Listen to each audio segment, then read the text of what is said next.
Welcome to a brand new edition. A brand new edition of Voice of Sinoe here live on your screen.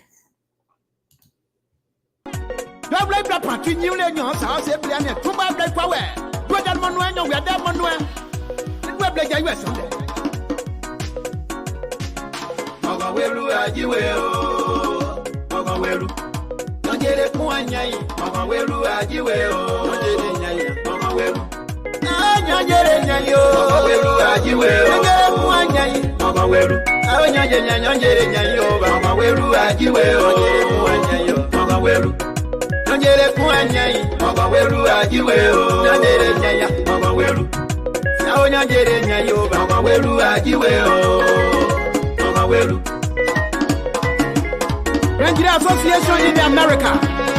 Raw elections, free contest. Sapo North Dakota, 2024. Here we come, There you there. Ajedi, we blue ayekma. We blue ayekma over. Ajedi, we blue ayekma. Mama welu ajiwe o. Mama welu. Ngere kuanyai. Mama welu ajiwe o. Ngere nyaya. Mama welu. Nyanyere nyayo. Mama welu ajiwe o. Ngere kuanyai. Mama welu. Nyanyere nyayo. Mama welu ajiwe o. Mama welu. Ile kuwa be kwanyo kwa mama welu ajiwe o. Ile kuwa be bro o. Mama welu.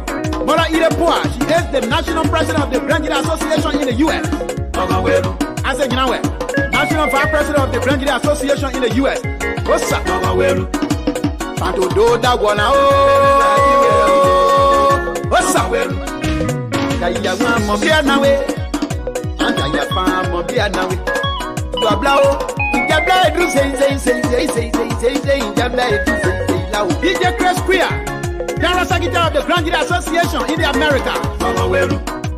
No news more, no chuacha. Mama welu ajiwe o. Mama welu. Go dead Manuel. Mama welu. Tumba blaiwa. Mama welu. When you break your head to come now. Mama welu. Pantuto, Vice President of the Bawa Ameno. If we do my quaking. One I see. Number one I see. I'm here for one. They're not to be that one. They're going to move. Number one I see. Oh, to buy like Mama Welu, Mama Welu. Patrick Bolu that one. Mama Welu. Achi right that one. Mama Welu. Bolovi. Yes, Sinoe County premier platform is coming your way this afternoon from these United States of America. I'm here again with another splendid edition of the show with my co-host, sagacious and contributor, Patrick Bodu and Christian Tababa. Will you shortly, please, as you join the show, please share the link for us. We would do appreciate it. You can also follow us on YouTube. Voice of Sinoe is our name on YouTube. Let's enjoy the show. Again, it's a fascinating show coming your way, so don't go away.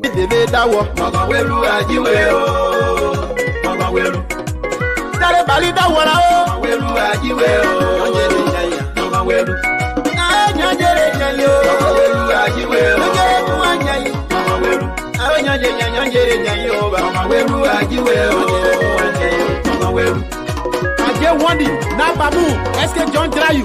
What do it?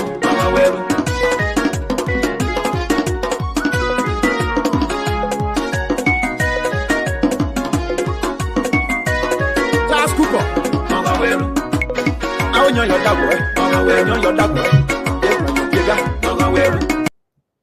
Yeah, we are here to do justice to our people, to hold our leaders' feet to the fire so that they can do the right thing for our people.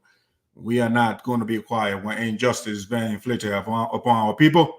And so we have made this choice, conscious decision to be here every Thursday to talk to you, to bring you the updates from Sinoe County and these United States of America. Don't go away. What's up?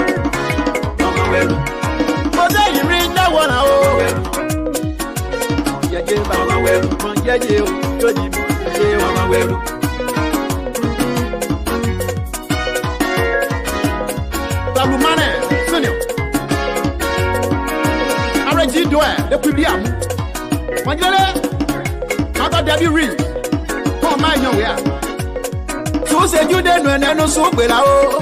No, say, I'll be up there. I said, I don't come. I can't eat a poor black on your one. I think I will look on your one. Where do I give away? Oh, DIASPORA. Yeah, move. Where do I give away? Yeah. The association men, are you in a building? Shout yeah! Find it. This is a special song for the men, eh?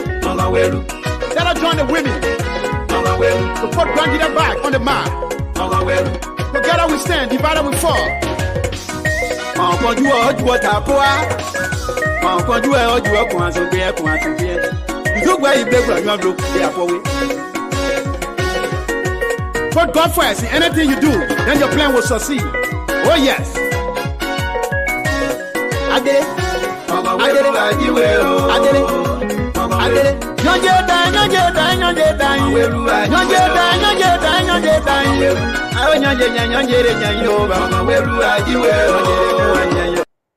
Yeah, ladies and gentlemen, nobody knows the future. So do that which is right, be nice, be careful, be watchful what you do, what you say. And so we are careful, we say what we say based on facts and evidence, because we think it is also an injustice to say stuff without the evidence to back what we say. Whatever we say, when the evidence is not available, we say it's an allegation, or we also say that it's coming from the speculation room of Voice of Sinoe. So we got two rooms on Voice of Sinoe, the factual room and the speculation room.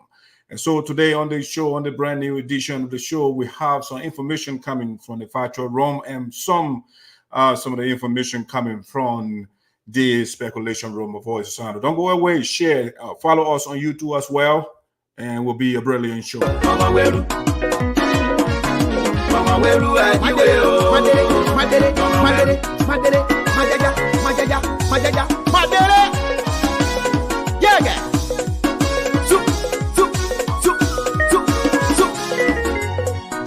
Anthony Grear, the first minute, Secretary General of the Bower Manu.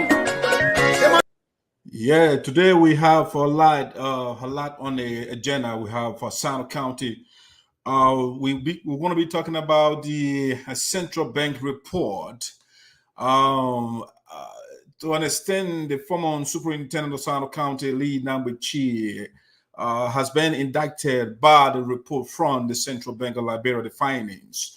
Sagacious not Patrick Bolo, we're going to go into it. On the show today, we also coming out on the show, we have the signature project of the United Sapo Association in Americas. We're going to go into it called the USAA Wahala. And also on the show this afternoon, we have the Sapo Development Association in the Americas. There are some allegations coming from our organization as well with respect to the mismanagement or the disappearing, or should we say the evaporation of some funds from the organization's account. So don't go away. We will give you all the details. Samson Kwai Jr., the Metro Slam. What's up? Anthony Baya Gwen Senior. Captain of the Bower Manu. They could do my quaking. Goloko. For S. Sunny. Oh, man, young. Eres Bar. Nice idea, the Ambuamu. Abion Basia Yoga. Yao Basia Yoga. Busia Kuamusia. Not Dakota Damua. What's up? Fago North Dakota. Yamu. USA. DIASPORA convention. What's up? Mama Weru Ajiweo. Mama Weru. Babu Yao Gasia. Mama Weru. Dance Yaje, the Ambuamu. Mama Weru. Dance Yaje, the Ambuamu. Mama Weru. You saw my was Mama Mokibli. Mama Weru. What's up? Mama Weru Ajiweo. Two blood Nene Yagamaros here. Eight Bow Fende Café Yonde. What's up? Nathaniel Slam. Ebe mama welu ajiwe o. Obe mama welu ode. Ode mama welu ajiwe. Yo ebe monwe. Mama welu. Tuma kai kwawe o. Kire boy duwe kan we. Iduwe kan we. Mama welu. Mala iduwe kan we. Mama welu. Eh mo kan yisiebo. Mama welu. Kan yisiebo. Awo mo kan yisiebo. Mama welu. Bla nyongere kuanyai mama welu ajiwe o nyongere nyai mama welu nyongere nyai o mama welu ajiwe o nyongere kuanyai mama welu nyongere nyai o mama welu ajiwe o nyongere kuanyai o mama welu nyongere kuanyai mama welu ajiwe o nyongere nyai mama welu nyongere nyai o mama welu ajiwe o mama welu It's marvelous church. Mama welu ajiwe o mama welu mama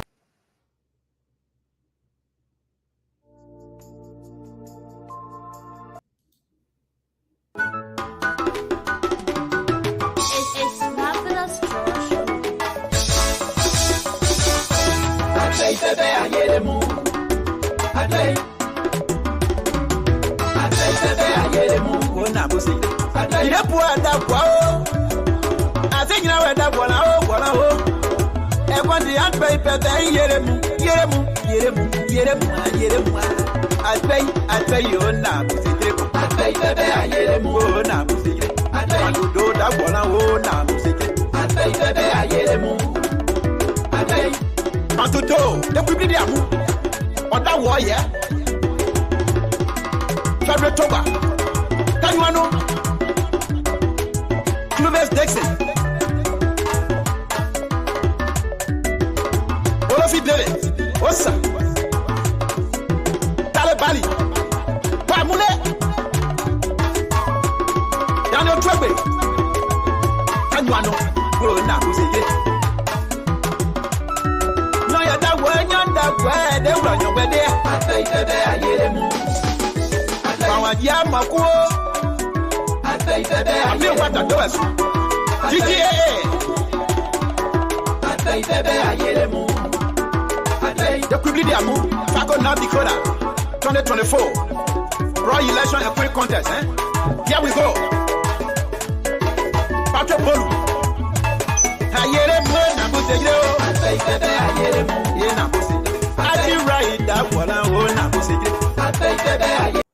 Yes, we're going to be looking at what we called the lawmakers of Sinoe County wallowing in luxury, while the people of Sinoe County they rot in poverty. We're going to go into that. Two of the lawmakers of Sinoe County, they are now visiting these United States of America. And we're going to go into that, what the lawmakers are doing here. What are they doing?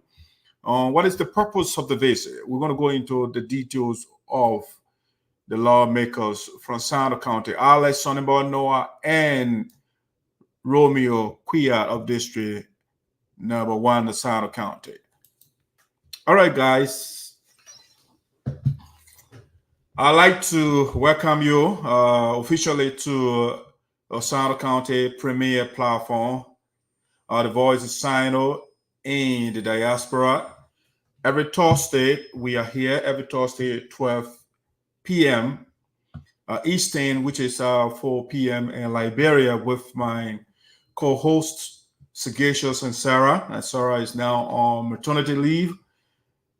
So we are here with Sagacious for now, and Patrick Bolu is a contributor, and so is Christian Tobabo. If you have any expertise on any of the issues or anything that you want to opine on, by all means, you can be with us. We got the link here. We have the numbers on the screen there that you can call, or you can call me through Messenger or WhatsApp. I mean, I can always bring you on. But I want to say we are happy this afternoon to be with you. And again, relax, share the show, follow us on YouTube.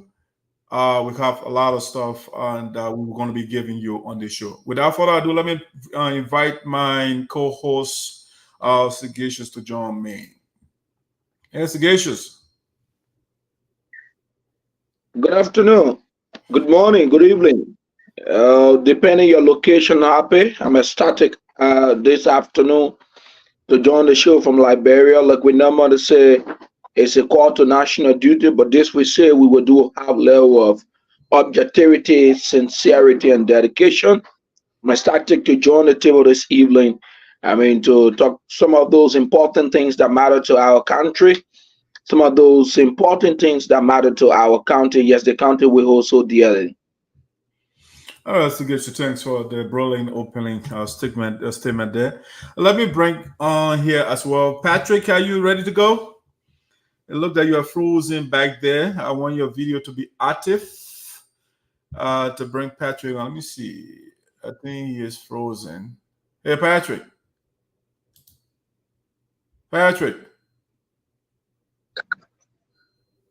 Patrick, are you there? You're too close to this. You are too close to the screen. Are you hearing me, Patrick? Yeah, you're very close to the screen. Okay, there you go. At least to get a little distant. Okay. Maybe you can go. You can go on. Yeah, there you go. You're okay now. How you doing, boss? Welcome aboard. Yeah. Thank you, brother. Thank you. I'm happy to be here again to share my perspective. Yeah. Mr. Bolu is our contributor on this show. I mean, and the good thing about Voice is Sinoe, right?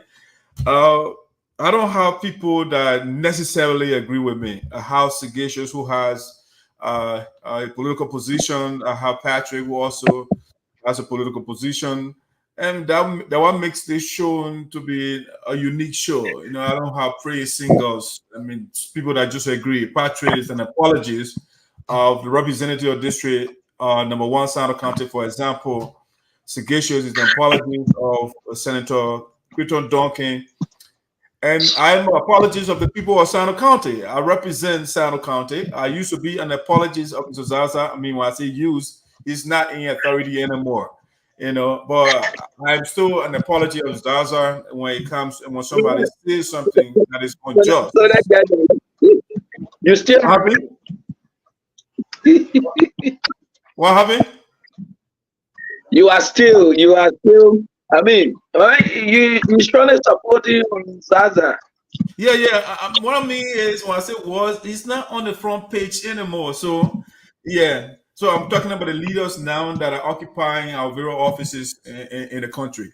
You know. So right now, I represent a staunch apology of Sinoe County and the people, even including Sagacious and Patrick. I'm representing them while they are apologizing for the politicians. All right. Ladies and gentlemen, again, so it's a good show we have the afternoon. I want also begin this way, right? I have a friend of mine who just recently got married, and so I just thought we're gonna start a little shout out to him. That's Oluchi Gray. I know it needs on Facebook to be Gray, but I think it's Grear now. And I'm not actually friends with him, but I'm friends with his wife. You know, we've been a long time friends on Facebook. You know, I met her in person once or twice, but she's a nice person. She highly involved. She participated last election in one of the districts in Maserado County. Masa is she's an author as well. She wrote a book, you know, on early childhood education. I had on the show before as a guest. She invited me to a wedding, but the complexity of my schedule made me not to show up. But that doesn't mean I cannot still do a shout out to her. So I want to say congratulations to Master Duopo Greer now. You know, we the people from Grand Jeddah, we are powerful people who will take the best. You know, so the great man Olu, Bishop Olu, went and captured this beautiful queen and brought to Grand Jeddah County. So we want to say congratulations. That's a nice, wonderful, good-looking couple. And this is something I like to see young people doing it right, you know, putting their resources together and have some sort of plan, do something together. So, guys, if you want to do a shout out to them, go ahead. I got a quick video to play so you can see what Olu did. The man is a true traditionalist, a real Afrocentric thinker. Yes. So, if you want to do a shout out, go ahead. But I think it's important. I think it's important that you play the video so that we know exactly what happened that day. Okay. I think we can include. Let me do just that suggestion. Good, it's a good suggestion. Let me do that real quick. Let me share that video with us so you can see what Olu has to offer. The man, a powerful male. Where's my? There you go. Share screen. Let's go here. All right, let's see. I got all these different things popping up right now. All right, so let's see. Let me view it from this angle, and I will make it bigger so we can see the full view of the video. All right, let's start with the first one. Administrator Grear. Yeah, you said her name right.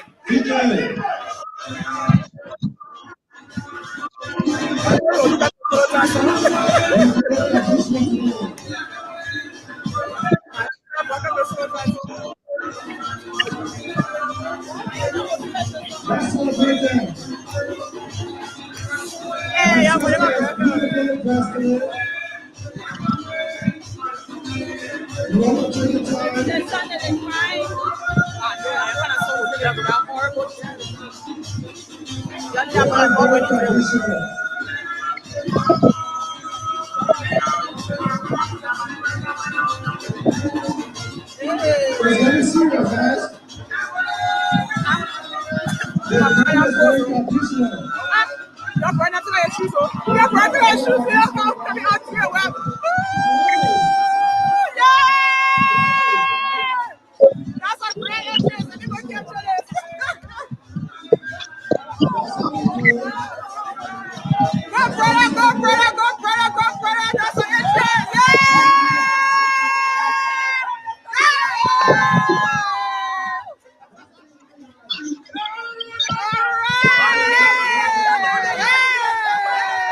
All right, guys. So just.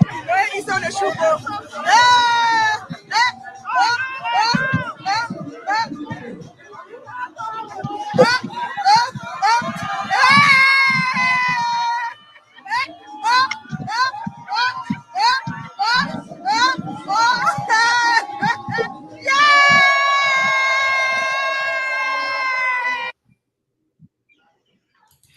All right, guys, just a taste of the real African Afrocentric thinker over there. That's Oluji doing it the African way. Which one of us will do our wedding and die? You don't do. Showcase your culture or practice. So Olu did a good job. I love that. I mean, he brought Africa. He brought Solo Town to the United States. I mean, what do you guys think of it? The performance. Shigesha, let's start with you. So let me say congratulations to the couple. That's a very good thing. we don't want to dive into the Bible because when we talk about the Bible, there will be some other issues. Yeah, I know that. But the Bible says it's always good for people to come together. A biblical quotation says, "A man will leave his father, he must have his wife, and they must stick together as one." And so we'd like to say congratulations to the couple who is God's guidance. I mean, as they go along, we will come back here. I mean, next year to say, I mean, a happy wedding anniversary to them both. And I'd like to say thank you to Chief. I mean, like you rightly put it, he carried grandchildren to the United States of America, showcasing our own tradition. I mean, many people tend to forget about the tradition when they enter, I mean, Western countries, but seeing, I mean, the young man performing his tradition is truly a proud to all of us here in Liberia, not just only citizens of Grear County. Patrick, any input?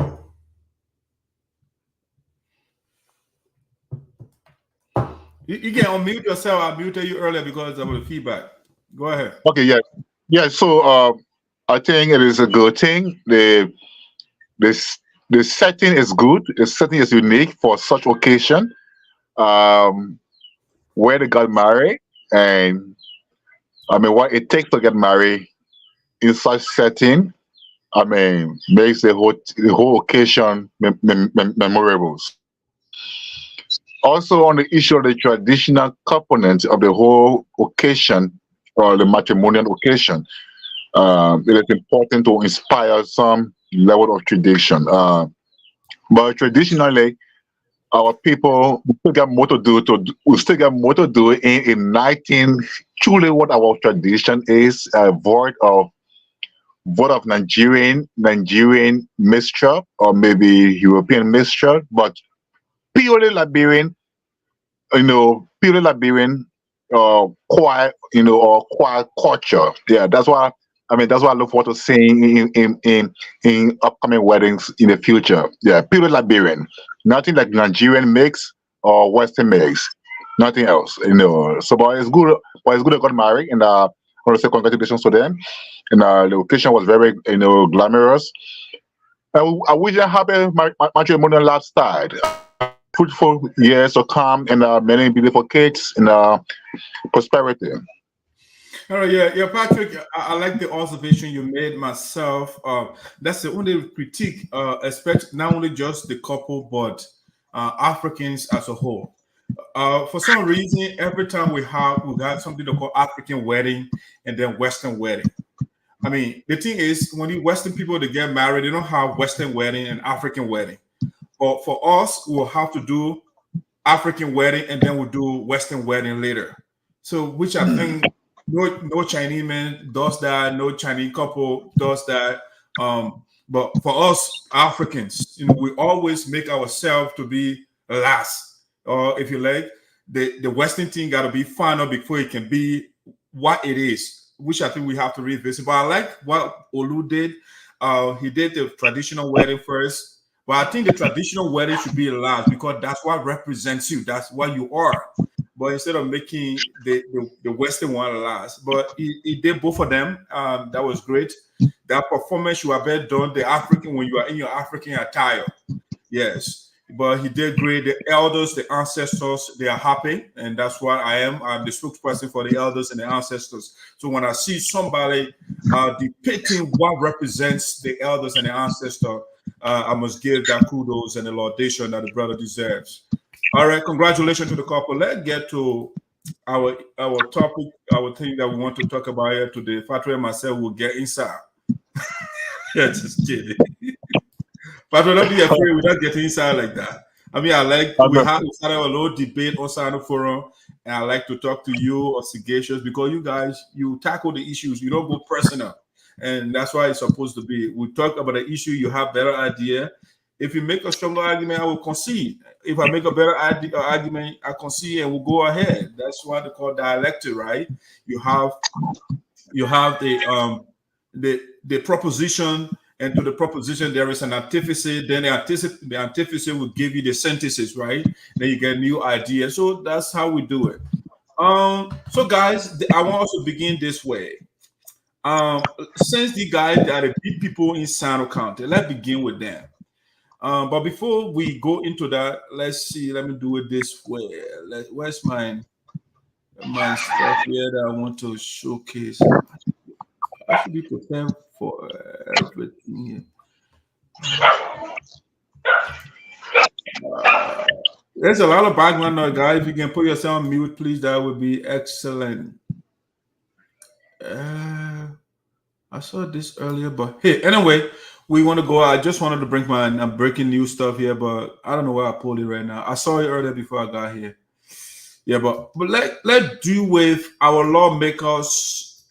They are currently in the U.S. Patrick, is there a way you can elevate yourself a little bit so you can see you from the chest area? You're all the way down. There you go. All right. So I just wanted to start with this. I call this Sinoe Lawmakers Wallow in Luxury, while citizens are rot in poverty. All right. And my partners, you don't have to agree with me again. That's what makes this show a unique show. I want different perspective to the issues that we discuss here. But I think the lawmakers of Sinoe County, since we send them to the Capitol building, especially Romeo Chea and Alex Sonnenborg Noah, for Senator Creighton Duncan, he has already been on the scene before he was in the Capitol building representing District Number 1. And for me personally, I didn't see anything in Sinoe County that he did. Did he give some handouts? Absolutely, he did that. But he carried companies in the county, and the companies right now, they just pillaged our resources. And where the companies are extracting those resources, we don't have a school, we don't have a hospital, we don't have anything for our people there. So the people just left all the holes in the district that Creighton Duncan carried those companies. Okay, that's just a little bit of Creighton Duncan. If you look at Senator Chea, he said he was giving a personal property as vocational school. I don't know how far it is right now. I don't know how many students are graduated from the vocational school. Nothing. They were all together the other day and fighting our people that the president nominated for jobs in the county. They fought our people. The citizens literally had to agitate for those people to get jobs. Now, Patrick and Sagacious, they are aware the guys, they put in the budget, they call constituency visit. They put a lot of money in there and they share the money among themselves. I don't know why Sonnenborg Noah has visited my district and share to share the constituency money with us. I don't know whether Chea has done the same thing or Creighton Duncan has done the same thing. Nothing to that. I don't see anything to that effect. So they put all these different fake and bogus schemes together just so they can exploit the people. Now, after sharing the constituency visit and all that thing, the money, we have two lawmakers now. They are in the U.S. They came under the banner of SaDAA's convention. They are here to Grear SaDAA convention. They are here. SaDAA invited them, even though we don't have communication of invitation from SaDAA that we can show to the public, but they use SaDAA as a conduit or as a subterfuge to be here and wallow in luxury. So as we showed to you yesterday, we wrote a post, and Patrick doesn't agree, that's fine, but the facts are the facts. We have people in Minnesota that communicate with us. And we booked the guys yesterday. They are going to car rental and renting fancy vehicles while our people are hungry in Sinoe County. While our children don't have access, they are sitting on the ground in Sinoe County. They say they are in school, but they're sitting on the ground. The buildings they are in, the buildings are leaking. But Sonnenborg Noah and Romeo Chea, they are in the U.S. and sleeping in 5-star hotel and driving 2025 Range Rover. Think about that. And my good friend Patrick is saying it's SaDAA that is paying for everything that the guys are doing in the U.S., which is fallacious. SaDAA called Romeo Quia and Sonny Boy Noah to get them some of this constituent money because we are not getting anything from them. And so they send for them and say, you know what, we are also a constituent of Sinoe County, so bring some of the money to us.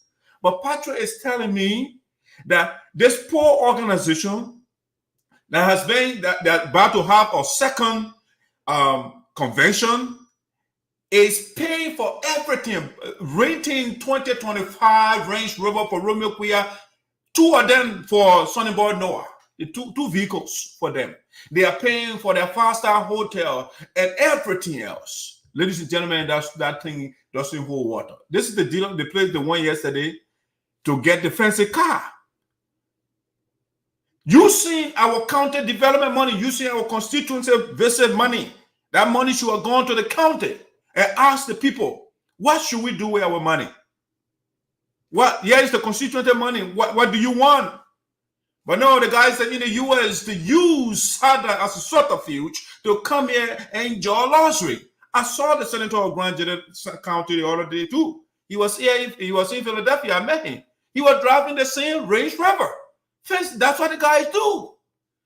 It's called capital flight. You take the resources from the country and you bring it to the rich country and give it to them.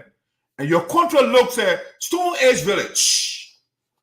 I'm getting excited, but let me give Sigisha and Patrick the opportunity to give their view too. I'm frustrated when I see our lawmakers doing these things.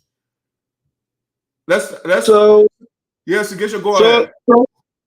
So that counter react first. You said I have a different opinion, a very different opinion. Initially, there were companies brought by Representative Duncan, then Senator Duncan. And the company is extracting mineral. I don't think we have had any company. In fact, Sinoe Forest had not taken a single log from the Tatwe forest. Sinoe Forest is a record to be the only lodging company in Liberia, the only lodging company that is constructing a concrete bridge to connect Upper and Lower Tatwe. As it stands, since Upper and Lower Tatwe have been faced with the issue of connectivity because of the bridge, before they started the concrete bridge, Sinoe Forest built a log bridge that is being used currently to commute. Most of that, Sinoe Forest has paved. Now you can ride motorbike. People not walking again. You go to Upper Tatwe, Wise Town. As far as Wise Town, maybe you have not had the opportunity of going as far as that area is concerned. And there are too many things. For example, the company have, erected hand pumps for, communities in the Tatwe belt.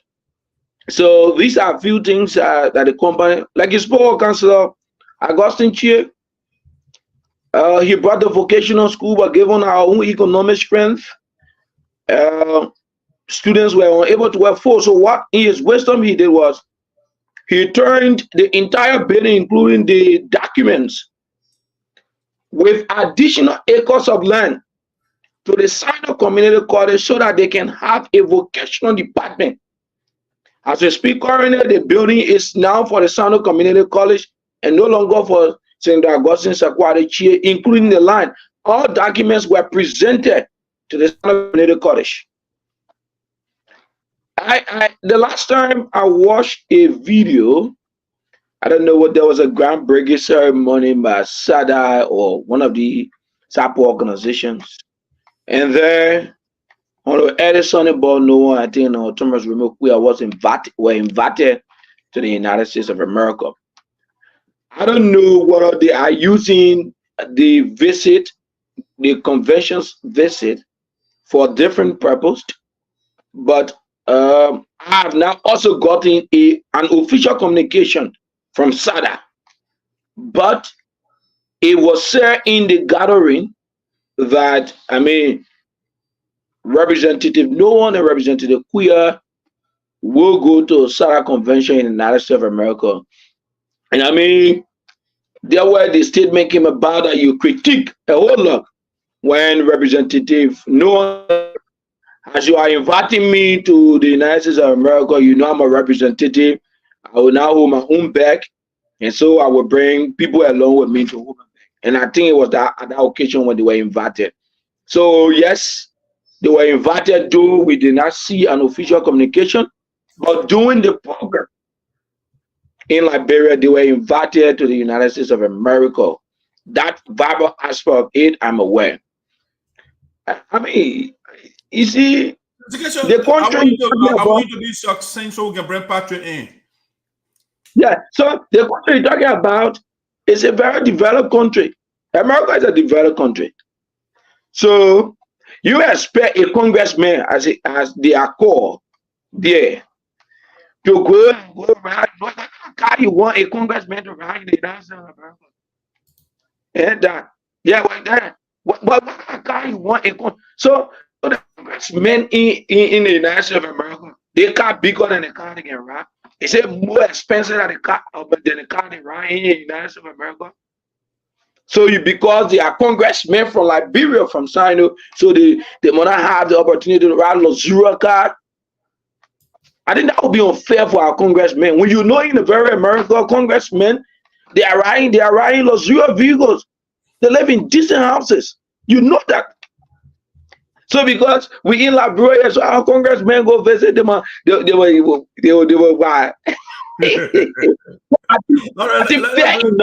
Patrick in. Let's bring Patrick in, please.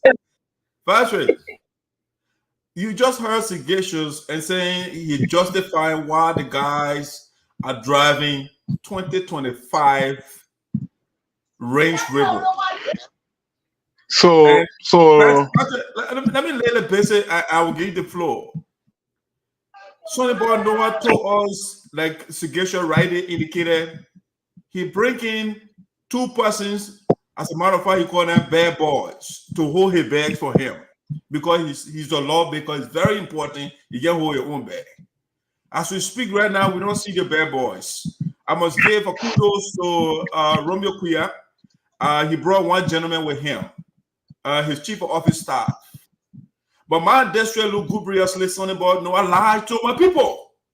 And this, it aches, it hurts, it irritates me every time. When I see when we remove another mendacious man called Milton Tiaji, it has been replaced with a Sapo version of it. A lie to our people. Anybody know I did not bring it back? But Patrick, let me give you the floor. Go ahead before I get fired up. Yeah, so let me begin by reflecting a bit on some posts and ethics, that govern information of this nature. In journalism, we are reminded to issue conjecture. Yeah, it is the only right we have, in fact, on the code of ethics. You have that right to issue conjecture on opinions or on shifting issues that affect society. Another thing is that the right to fair comment and analysis is important in journalism, so that when you look at issues that are very critical, what journalism calls fair comment and analysis is not to even go to the extent of verifying or maybe intruding into people's reputation or maybe their privacy. Another part that I want to stress very importantly is right to simultaneous rebuttal in journalism is very important. Meaning, even if you have an observation about somebody, give them the right. Under the law, they call it due process. In journalism, they call it right to simultaneous rebuttal. For example, Romeo Quia, please come here. Let us know why you did not bring the bad boys, or why it's observed you riding. I know you are living in luxury. That right is given to us to do. But if we go on the contrary, if we go on a rampage and by assumption or preconceived assumption or opinions, and we go to the way of of verifying them as though it is their first time. What I disagree entirely is that Romeo Quia lived. He lived over 10 to 15 years in the United States before coming back to Liberia, after the war. Besides coming back, he had continually traveled to the United States. As known, since 2018, Ellis has always traveled to the United States. So the argument you raise that to lie to get a visa. I think it was unfair to them. This other part is, if we are not mindful of what we say about people, and I mean, it could spark tension. For instance, don't forget, this guy, the guy after whom the America's highest prize in journalism is awarded, Joseph Pulitzer. Yeah, Joseph Pulitzer. Pulitzer, after whom the Pulitzer Prize in journalism is named in America, was a yellow-haired man. For him, he did not believe in facts, he did not believe in truth, he did not believe in anything. He was the most sensational person of the 19th century or 20th century. Yeah. Everything, the way he carries it, the way he carried it, the way he, okay? It was for him the term yellow journalism was developed. And he got another colleague that ran the journal, the New York Journal. That journal report of 1895 sparked what we call the Spanish-American War. You know the headline? The headline said, "The sinking of the U.S. warship at Havana is a work of the enemy." Who was the enemy the people was talking about at that time? It was Spain, because Spain was the one in charge Patrick, I like the historical lecture, but I want tell me during our debate you said Representative Creighton Duncan, but Romeo Quia and Sonny Boy Noah, everything, their luxurious cars, because there are 20 vehicles the guys are driving, the 5-star hotel they are sleeping, everything in the US that SaDAA paying for it. Where is the evidence, buddy? Okay, so here's the evidence. It's you are very low, so when I put the bullet point down, it covers you. Yeah, so it's a way you maybe back away a little bit from the camera. You're very close. Okay, so I got the evidence. Okay, it's okay. Yeah, it's okay. Mm-hmm. Okay, I got an invitation in my possession, right? The invitation, especially stated that transportation, feeding, take around, accommodation, everything will be at the expense of the Sapo Development Association in America. The transportation that's 2025 Range River. That's what you think. So that Range River, it sort of chooses to give it for their, for their transportation, coverage. Of course, that's the money. That's the undertaking. But what I know is that I want to hold you there a little bit. One second, Isaiah Pole, 1 second. If a congressman or a representative comes from America and comes to Liberia, we gave him all the best of the best. So what's the beauty of that? Because we are in Africa, we in Liberia, we in Sinoe. If a representative is from America and come to Liberia now, they look for the best guy to go for the representative. They have Just give me 1 second. I agree with what you just said. You know why you do that? When America lawmaker, they come over there, you give them that service because they are the ones supporting you. They got the money. When you beg them, they give it to you. You cannot be a beggar and you are driving Range River when your people are suffering, when the children are not in school, when there is no hospital, when no library for the children to read, when the roads are all dilapidated, when Sonny Boy left our port, the buildings at the port, he could not even roof them, and the man is driving the Range River in the U.S. and you guys want to justify that?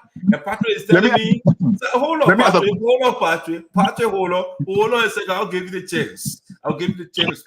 Patrick is telling me SaDAA is paying for everything for Sonny Boy Noah and Romeo Quia to come and wallow in luxury. Even though this organization is broke, they call the guys to give someone the constituency money. But they are spending all their little money that they have to rent 5-star hotel and Range River. Come on, Patrick, does that something, is it compelling to you? You find that convincing? Let me before I proceed, I want to ask you a question. You know why? You live in the United States. I don't live there. I have not gone there. So let me not pretend here as though I know everything about the United States or what happens there. So please tell us here what it costs to rent the most expensive, latest 2025, I call it vehicle in the United States at the moment, right now. What it costs on a daily basis to rent the most expensive, the latest version that has come out of the factory? What it costs us today, right now, today? Well, 1 second. Let me do the research. I'm doing it right now because it varies, right? Depending on where you go, right? Let me verify right now. It's online. So if you have further comment, go ahead. Keep talking, and I'll put it up right now. Just keep talking. Patrick. Yeah. The left one, Patrick, you have the communication with you. Why were the lawmakers invited? Okay, very good. So I think this is historic or unprecedented, perhaps. Maybe besides the SCAA, which invited one time Senator Duncan to the U.S. I think Zaza as well, and somebody else, yeah, Superintendent Lee Nagbe Chea, and as well Prosper Brown. I think in the last, for the smaller organizations, I think it's the first time to see them, coming this level. But I think the essence of inviting them is to also explore opportunities for their people back home. Okay, yearly lawmakers agenda, what they have on their plate, for example, and how they too, because they live there, they have opportunities there. The books with the education, they have access to the facilities, and the people who are into these areas. In the communication, why were they invited? They were invited. Okay, so besides the opportunities that come to the invitation, mostly they were invited to speak as special guest at their convention this month. All right, this month. I think tomorrow it begins tomorrow. So they were invited to speak as special guests at their convention, their upcoming convention. But yeah, I want to know, that's the convention was it meant to raise funds for the organization, or it's just to speak? Because of course. Every convention, let me answer your question. Every convention raises. Come here, you help me. Every convention in the United States, it intends purposely to raise funds for project activities that the convention will that the people will undertake. Yeah. So purposely, it intends. Patrick is frozen there. Hopefully, he will come back. But I'm trying to say something. They were invited to raise funds. I mean, I think they saw the two representatives as potential sons of the Sapo Land. Now they were invited to raise funds. And the organization said, "We're looking for money." Invited them to raise funds. Now this organization is getting. I still try to connect. If the organization is inviting them to raise funds, and this organization is providing luxurious vehicle, but go ahead with your research. Can you come up with your findings? Yeah, so the findings, Patrick, somebody is saying, my man Kojin is saying $50 and $100. That is not true. That is a Range Rover Platinum. This is 2025. You can't get a thing for $100. The least you can get a thing for a day, rental for a day, from $500 to $700 to $800 a day. Okay, that's a lot of money for a poor organization that wants to build a hall, and they are calling them for money, and they will be paying $500 to $600 per day for a Range Rover Platinum. This is not a lower edition; it's the highest grade. Okay. The rich, very rich people now driving this car, and Queen Elizabeth and I didn't want driving 2025 Range Rover. It's not regular person. So for SaDAA to say, the guy to tell me, say SaDAA is rented, that is not true. The guys are begging for money. They will not be spending that much money to rent car. You know how much they pay for hotel too? Because that's not regular hotel. Mm-hmm. So thank you for responding. So this is where you defeat yourself argument. Because, for example, you just mentioned the kind of people who can ride such cars or who can use such vehicles. Now, if the Queer and Ellis go to the United States, their first purpose would not be to lavish all the money they're supposed to have there or they have taken there and come back empty or broke. That would not be the rational intent in the first place. So to rent a car that costs $600 per day, and we stay 3 weeks and we'll be staying 3 weeks there. You calculate $600 per day times 21 days. So I don't know which lawmaker in Liberia right now, or even a congressman, Paul Ryan said, "Can you on say policies? Can SaDAA can't afford that." So the guys did something shady. Afford it. SaDAA can afford it, so they too cannot afford it. So that means the argument is lazy and dead. No, Patrick, what I'm saying, it's not lazy. It's not lazy. The guys just divided the money recently in Liberia among themselves, and that's the money they're using to come here. I myself with my 2 eyes, I saw Grand Judge Senator the other day with the same vehicle. Vehicle right here. How many got each? How many got each from Liberia? I mean, you are the spokesperson for Romeo Queer. Tell me how much they give Romeo Queer. Tell us. I'm not a apologist for him. So what is in the budget? $10,000 for visit, right? $10,000. So let's calculate 600 per day times 21 day and see whether $10,000 can really afford that particular amount of money. 600 times 21. Patrick, why are you doing your math? Let me make one thing clear to you. That's 12,000. That's 12,600. That's 12,600 to rent a 2025 Range Rover for 21 days. 12,600. They got $10,000. They got $10,000. So you are saying because Romeo Queer and Alice Noah have never tasted what they call luxury at all in their entire life. No, that's not what I said, Patrick. I'm saying, Patrick, it is imprudent. It is fiscally irresponsible to have your people to be grappling with poverty. The children of the guys who over there, they walk barefoot. The guys have been in Congress for not less than 6 months. But now they are now dividing money. I'm not saying Sonny Boy Noah is not getting money or Romeo is not getting money. Because you got to understand Sonny Boy Noah is the chair for the Committee on Commerce. And Sonny Boy Noah is a big hustler. Just the same way he did at the port, right? So the man is exploiting these business people and put the money in his pocket. Romeo too, he got his own committee, he had it over there, they got to gain a little chopping. But they don't report this thing to us. And that's why when you see in no time, look at the guys how they are shining. Look at them. Look at Romeo who was broke yesterday. Look at Sonny Boy Noah. Even though I mean I don't want to go that far, but look at the man. The guys, they said no money government, but what? How are they driving Range River? SaDAA I can tell you for sure for free. SaDAA cannot rent a vehicle for these guys. Those guys are looking for money. They want to build a hall. They will be renting $600 car per day for these men for 21 days. No, they can't do that. Okay, all right. So let me agree that SaDAA cannot afford this amount of money.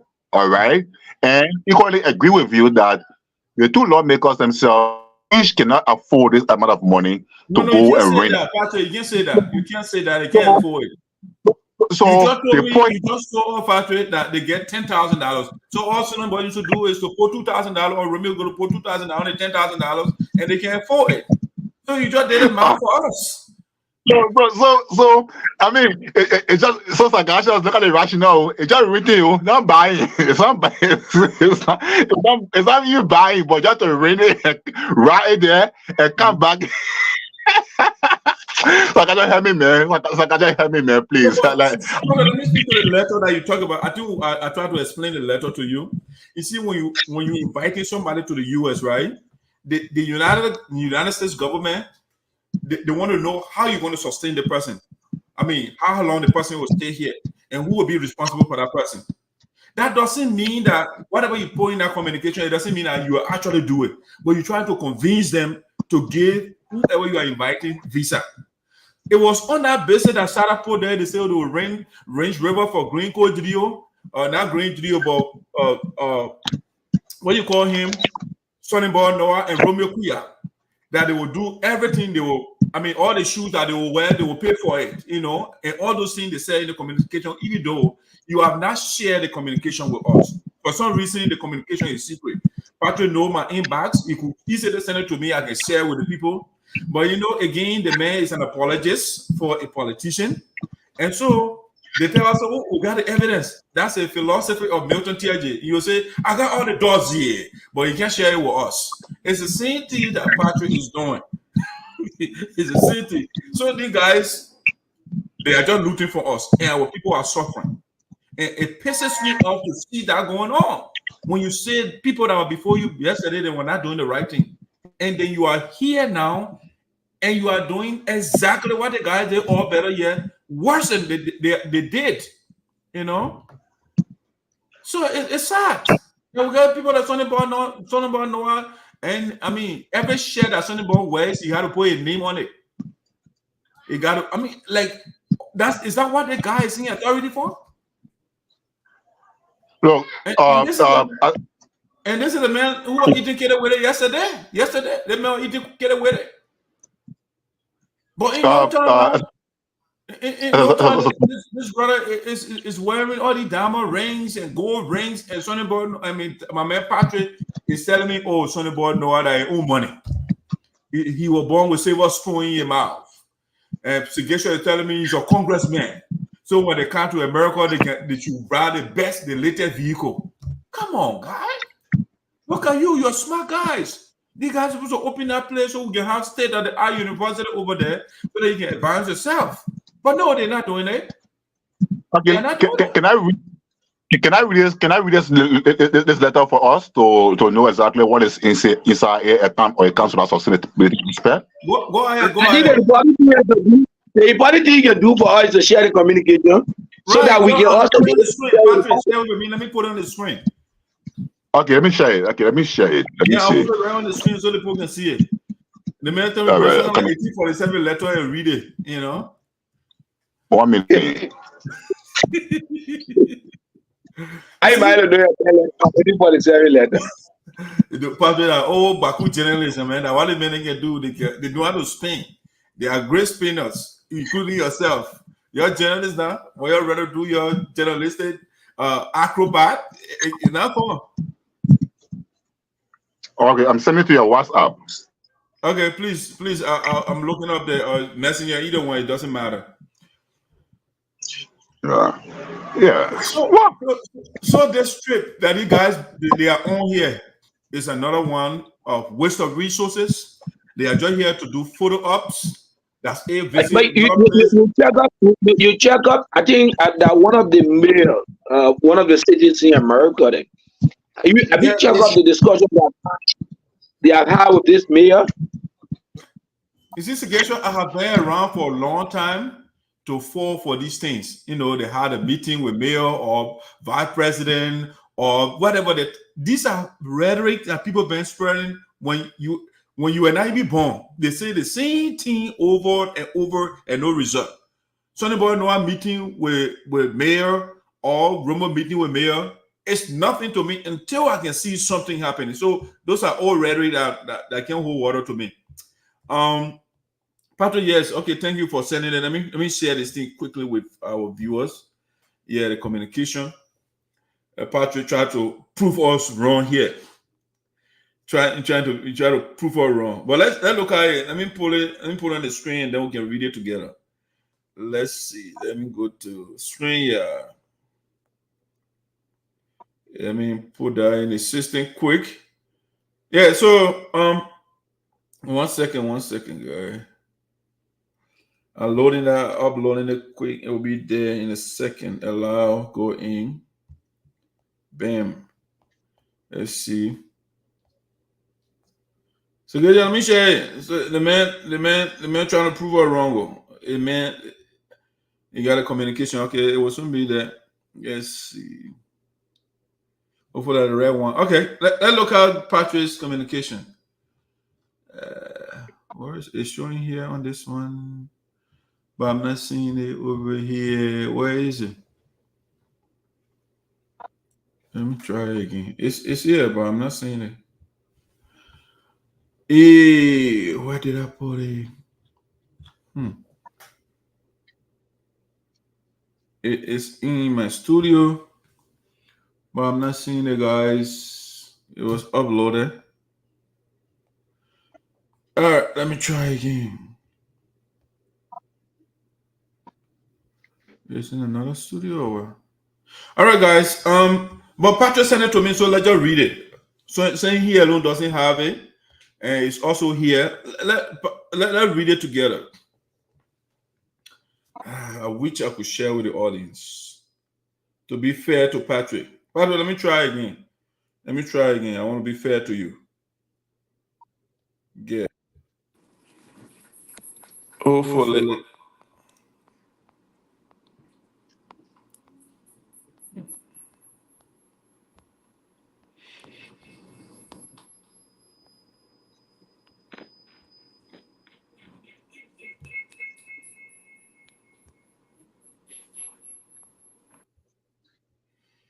Okay, I don't know why it's not showing here. I mean, it's in studio, it said, but I'm not seeing it, so I don't know what's going on.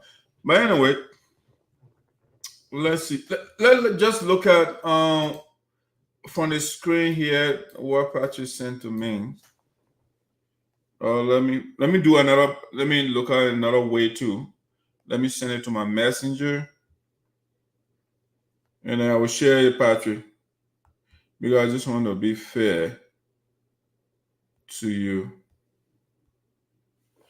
All right, so I will kind of upload it here from the computer. Maybe saying it's not going through from the phone. Let's see. I'll bring it here.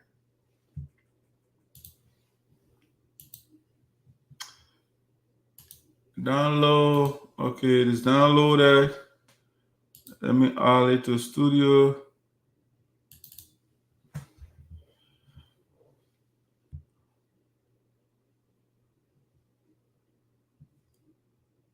All right, Patrick, perfect. Here is it.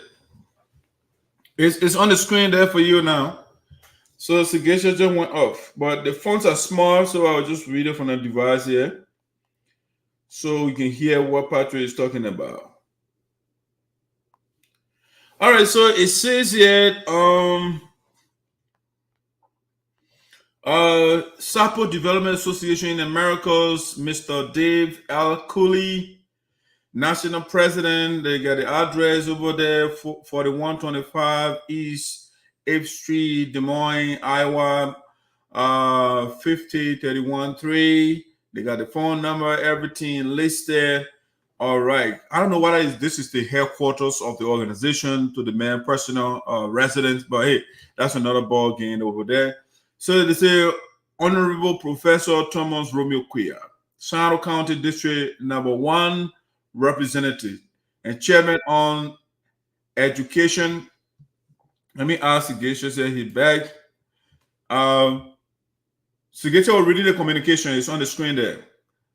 It says Honorable Thomas Romeo Chea, Professor. Let me put all the titles there because they put the titles in it. Honorable Professor Thomas Romeo Chea, Sinoe County District Number 1 Representative and Chairman on Education and Public Administration, 55th National Legislature, right? All right, imagine the guy is the chairman on education in the school in Sinoe County. They're horrible. But let's go ahead. May 10, 2024. Dear Honorable Chea, it is my pleasure on behalf of the Board of Directors, Executive Officers, and members of the Sapo Development Association in Americas to invite you to the United States of America to serve as an orator. All right, the man here to can't give up a speech, right? To serve as an orator on the first day of our 2024 National Convention. The convention, which will be held at 1710 Central Avenue, West Wilworth, Minnesota, 56529, runs from Friday, July the 19th through Sunday, July the 21st, 2024. The National Convention is an annual assembly where the membership of memberships, they say the memberships, I don't know what to put an S there, but hey, the memberships of our August organization and the diaspora deliberates, it will be deliberates on substantial development, such as education, healthcare, agriculture, and other culturally appropriate developments to benefit our honor or our disadvantaged brothers and sisters in Sinoe County, Liberia. Throughout your stay, you will have the opportunity to meet with other stakeholders to further discuss the sustainable development of our county which you represent.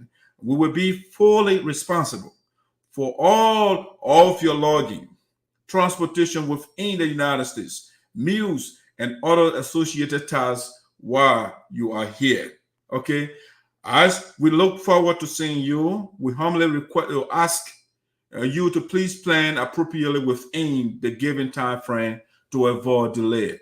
Signed, sincerely, or whatever signed, Dave Kulee, National President. This communication is problematic, sagacious. Patrick, are you still on? Patrick, are you on? Are you on? I'm here.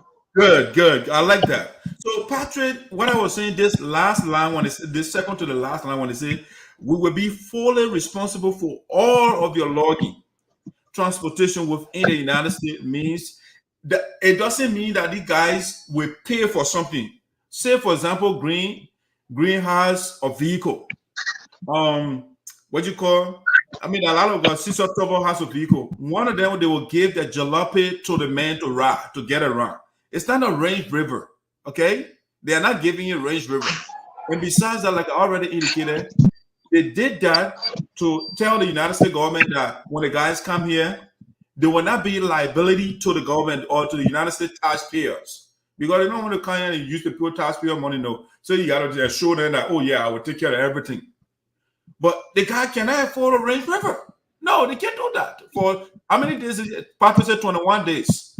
They will pay 21 days for this thing, you know. And if you read the communication, there is nothing in here that says that these guys are going to raise funds, right? No fund raise or to support our project. No project was indicated here, you know, that they are undertaking for which they invited the lawmakers to contribute to. They only say, oh, we invited you to be the orator. By the way, number two, Sonny Boy Noah's name is not mentioned in this communication. There is no Sonny Boy here.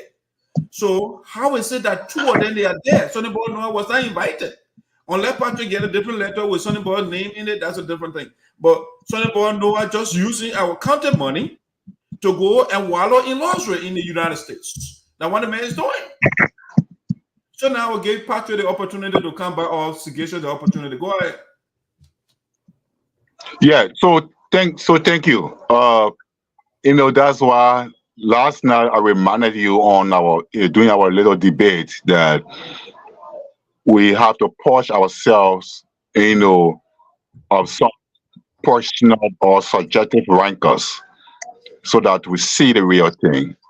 There is no way, even the least man in Liberia who desperately needs a visa to go to America will have to lie or make up stories to have it. In the first place, if you're talking to the consular, you know, embassy about and answering the question, you know, how to convince them that you'll be back, you know, are you going to be back? You know, do you have any intention back to Liberia? How you convince the embassy on a particular question, you know, it's something that you don't even joke with, that you have to, you know. But if you are lying, the people know you're lying. All right, like people know that you're not coming. You're high telling you different things, and you tell them different things, and they know. So there is no way, you know, Eric Known or Queer will lie about their status in the US just because they want to go see America. No, they're not new to it. I said the guys who wrote the letter, they lied. That's what I'm saying. Not Romeo and Tony Ball. Yeah, so even SaDAA wouldn't even have to lie. SaDAA wouldn't even have to lie about them. Besides that, even the man, who was the COS, Oliver Clark, was even on the trip. Okay, was even on the trip. Oliver would not be so desperate, in need of visa to even make out any story. Patrick, So that would have. Patrick, I'm not cutting you off, right? But guess what? You know why they gave the guys a visa? If you investigation had been written by this guy, you will not come. Number one, Patrick, investigation they look at your jobs, your status, right? So once you go to the embassy and you say you're a lawmaker, you're a stable person. They know that you will not leave your job as a lawmaker to stay in the United States. So that in itself is compelling, with the representative or the COS. Romeo Quia is saying against a lawmaker for Liberia and say, "Oh, this is my office staff I'm carrying with me." It convincing to the people. But for you to tell me that Green Court, Gio, and those guys are paying range waiver for those guys, that's not true. They are not paying for it. The guys brought no money. So that alone dismisses the story. That alone dismisses the assertion. The person who informed you say you have a correspondent in Brooklyn, like who spotted them at the car rental service. Your correspondent did not do justice to you. How? Yes, the correspondent did not do justice to you. He didn't inform you appropriately. How now? He didn't give you the real. Okay, because if those who invited them have cars, all right. If Green Gilio has a car, Josian has a car, other call Dave Kulee has a car, and the rest of the team members have all of them have cars. Why would they go and rent in fact I call it a car for 600 per day when they know that Romeo Quia and Yes, what? You see, Segeshu just told me that these guys, they are lawmakers, they are important people in Liberia. So when there is a probability that those guys offer them vehicle, but Sonny Boy Noah and Romeo Quia, they are flamboyant people. They don't want to ride any kind of backbati car. So they say, you know what, keep your old cars and we'll borrow enough money, we'll rent our own cars. And that's what they did, because they don't want to gain any kind of car because they are important people. They are statesmen. So the cars that the people offer them, they say, no, man, that thing is below standard. We want expensive vehicles. And that's exactly what they did. Didn't you see lawmakers riding keke a few days ago in Liberia? Patrick, that was a publicity stunt. The guy just do those things to fool the little man. You're actually, Patrick, you're too advanced to fall for those guys. Don't follow those guys. They do all the tricks so that they can get more money. So they can buy sympathy from you. But let's go to the next topic. I think we have discussed this enough. Unless Sigesha, you want to you get something to say, let's move on to the next thing. Okay, good.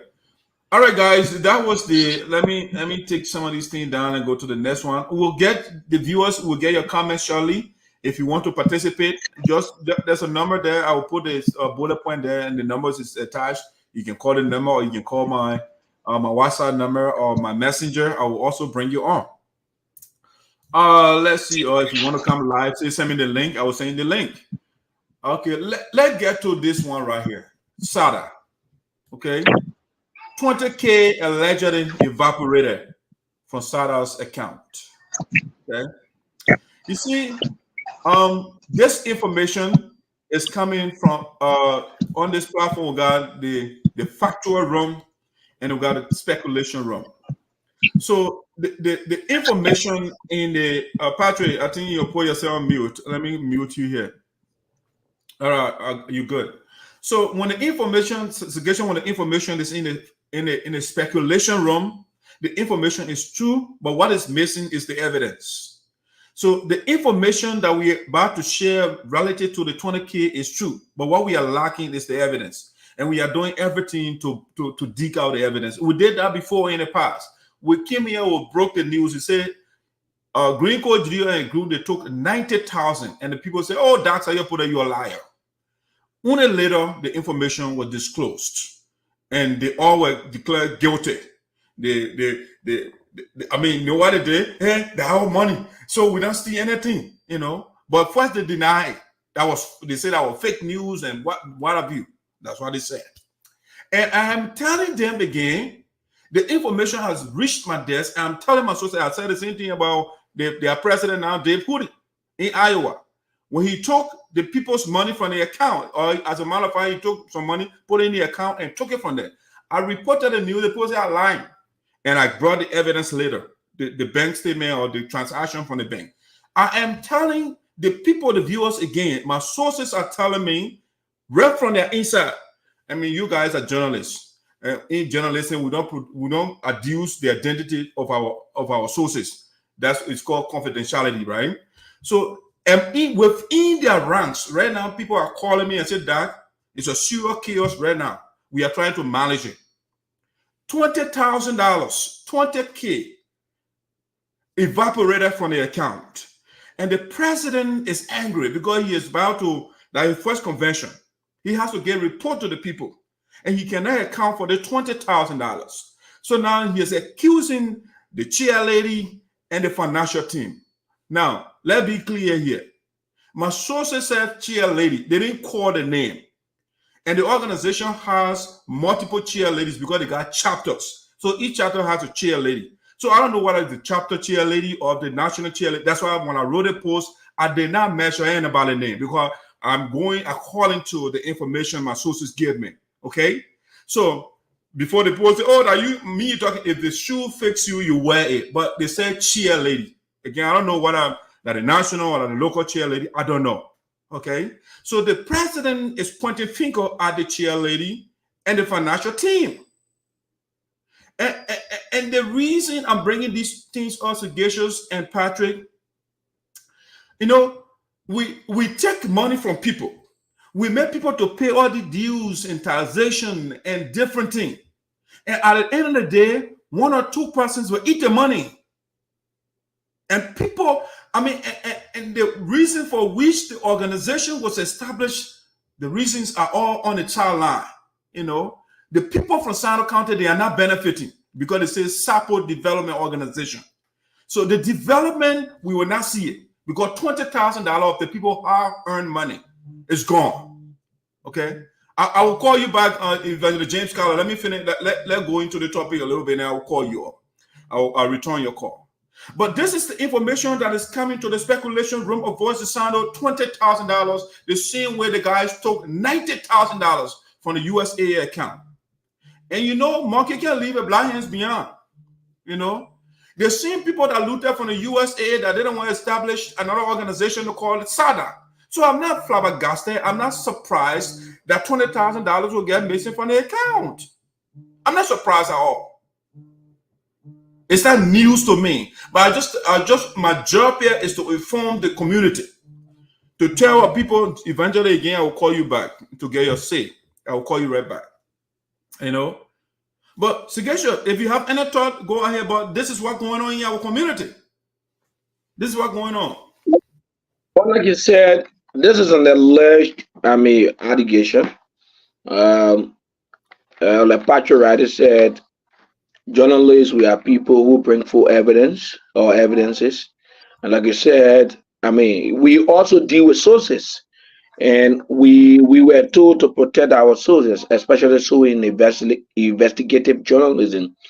So they said to every smoke, there's a fire. To every smoke, there's a fire.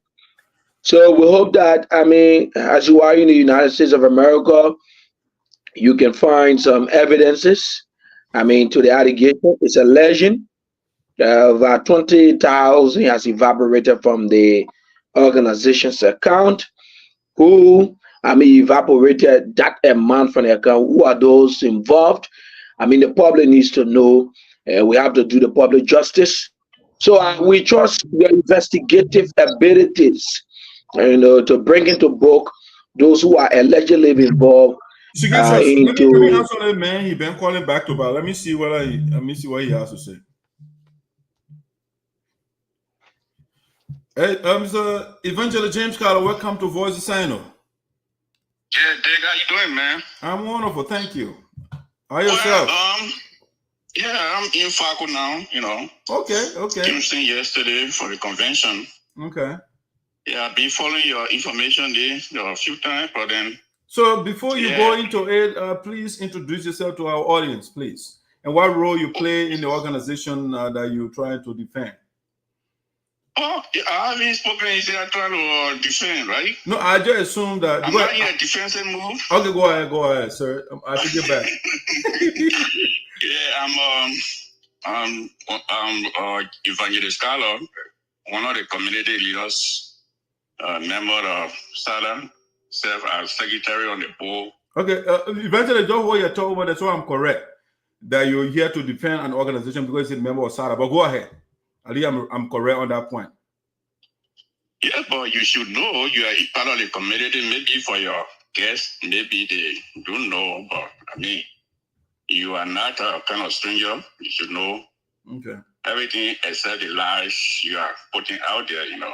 Go ahead, sir. What did I lie about? You see, Dick, we want to protect this community, and we don't do it through cheap propaganda, you know. You play a kind of role, or you are playing a kind of role in this community, and you have to protect your own image, you know, and you are not doing that. People respect you initially, but then at the end of the day, you are frustrating the people. You know, they are eventually you are circumventing. You are taking a detour. What did I lie about? Number one is nothing is missing from the account of SaDAA. I am serving as one of the officials of SaDAA. What kind of official are you? I'm on the board of director. Do you have access to the account? Are you signatory to the account? Those are your info. I'm not signatory to the account. Okay, so how you know that money did not get evaporated from the account? Okay, first of all, when I got the information, I contacted the president, and the president said he does not want to give you any attention because you are seeking attention. And I'm coming up here because of your audience, you know, the people that you are telling, you are misleading them. So I want to debunk. I want to evangelist. Yes. I'm not going to. We'll have a good conversation here. But why do you believe Dave Kulee? Because I revealed before that Dave Kulee put money in the Iowa account, USAA account, and he said the same thing. He said, don't listen to that man. The man is a liar. And later I was vindicated. So why you listen to a man who I said something about and was proven right? Why do you listen to him?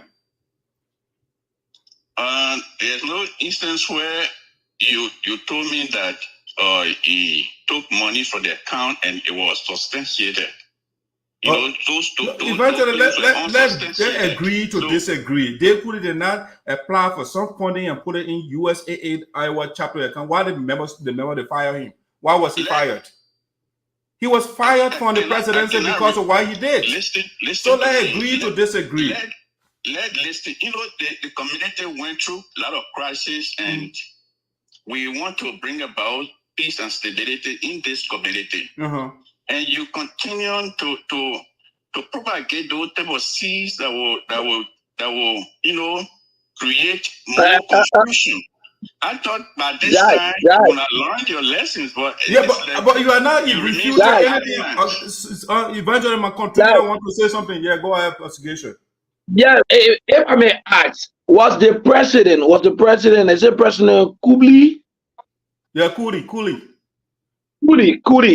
Was he expelled? Was he fired? Eventually, he's asking, was Dave Kulee fired from the chapter organization before? Was he? He wasn't fired. He was a chapter president, and then he was made to be the vice president. So he was elevated to the position of vice president. Carlo, you better be honest here. Dave Kulee, I can dig and bring the old communication where they fired the brother. They even talking from there that why you have new leadership right now in Iowa, he's not part of the organization anymore because they expelled him, as a matter of fact. Listen. There are two organizations. Listen now. You have to be objective. When they splitting about, there is an organization operating under the banner of USAA. And there's an organization in Iowa operating under the banner of SaDAA. Yes, SaDAA is which one expelled him? Mr. Scholar, there was no SaDAA when they hired USAA there, it was because they expelled him, and that's why you guys used him to create SaDAA, because he was expelled. So there was no SaDAA and USAA in Iowa at the time. It was only USAA. He was the president, and because of the embezzlement he carried on, and that's why the members put together and fire him. So when they fired him, now you guys went for him and said, "Oh, since we defected from the union, you be our chapter president over here." And that's what you guys did. So when you say I'm lying or what information I put out there, that is listen. I want to give respect to those that are heading the USAA leadership in Iowa. I don't want to, denigrate them. But the fact that you are trying to say that you were expelled, whereby he declared his membership, he stood up and he advocated for peace and justice, and he found himself on the side of the Sapo Development Association. Yeah, because he was expelled, and that's why he declared his membership to you guys. You were expelled from USAA. I understand that you are being expelled too, right? Is that true? From USAA? That's a red herring. So what did I lie about? What did I lie? I don't. Let's deal with the fight, the issue that is on ground, and you are trying to lie about those things. So Mr. Carter, everything that I've said, I have not lied about anything. I told you about the $90,000. You guys were convicted. I told you Dave Kulee stuff. Dave Kulee was also expelled for that same money business. And now I'm hearing that if we are stolen $90,000, SaDAA would have been into existence. SaDAA would have been jailed by the American government. That is a criminal offense. So somebody will not steal $90,000 and still has an organization that is still running, vibrant organization. So that is Mr. Carlo, that's a weak argument SaDAA over there. Or any other person did not steal $90,000. What do you mean? This country is a country of laws. We didn't go to court. We did not go to court. Even the Jinka over $90,000, we did not go to court. We went to court. Why did you go to court? We went to court. Why did we go to court? Let deal with the fight. I want to know we went to court. Yes, and we agree on that point. Why did we go to court? Let us not dig out old wounds. Yeah. You understand? I respect. Eventually, I agree. We shouldn't dig out, but you don't want to deny that the information that I give to the people that are indubitable, that you cannot refute, but you want to come here and say I'm lying. I'm an inner circle. Anything that is going on in my organization, even though some people are saying that they shouldn't give you credence, but I deem it necessary because of the public. I want that to go out there. That look, the information you are putting out there is false. Okay, Mr. Carter, you have not been honest from day one, so I don't see why the public would believe you in the first place. Because you backed Green Code GDO when you stole the $90,000. When you took the $30,000. Why you say stole? It's somebody has stolen. If the board does not approve something, you take it as stealing. On the law, that person should have been jailed. Yeah, Mr. Carter, we did not put the man in jail because of the same sympathy thing. In our community, you don't have enough. Why did you give back $31,000? Why did you give back if you didn't steal? Why did you guys get $31,000? What you deserve. Okay, so you are proving me right. You are proving me right. What I'm saying is true. You did not steal money, but you gave $30,000 back. Why you give it back or $31,000? Why did you give it back? Let's deal with the fact, my brother. So I'm giving you the facts. I'm giving you the facts. Listening to me. Yeah. My police, I want to respect them. I want to respect the other administration on that side. I don't want to, dig out other old wounds. Okay. Let's deal with the fight. What are the facts you want to deal with, sir? The fight here, nothing is missing from our account. So why should I trust you, Driver Gene Carter, when $90,000 lost from the account and you can't admit it? Why should I trust you right now? The $90,000 you receive your portion, that what you reserve. I'm not saying, Mr. Carter, what I'm seeing, Mr. Carter, I'm seeing you deny that you did not take $90,000, but you are admitting that you get portion of that money back to me. Why should I believe you? That's what I'm saying. The $90,000 was in the account. Yeah. And who was in charge at that time? It was the executive committee was in charge. Yeah, but the Constitution said before the president takes a dime, the board should approve. The board did not approve, and that's why you were taken to court. Who was the board? Mr. Carlo, okay, I really appreciate it. Where was the goal at the time? Mr. Carlo, you're asking rhetorical question. I don't think I have time for that. Secretary, you got a question for him? Yeah. Something I just want to say, you know.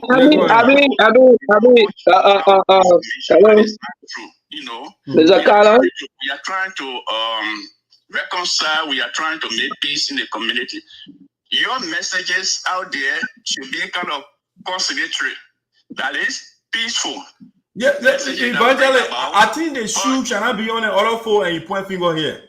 You have your rabble rouser on your side who practically attacks everybody.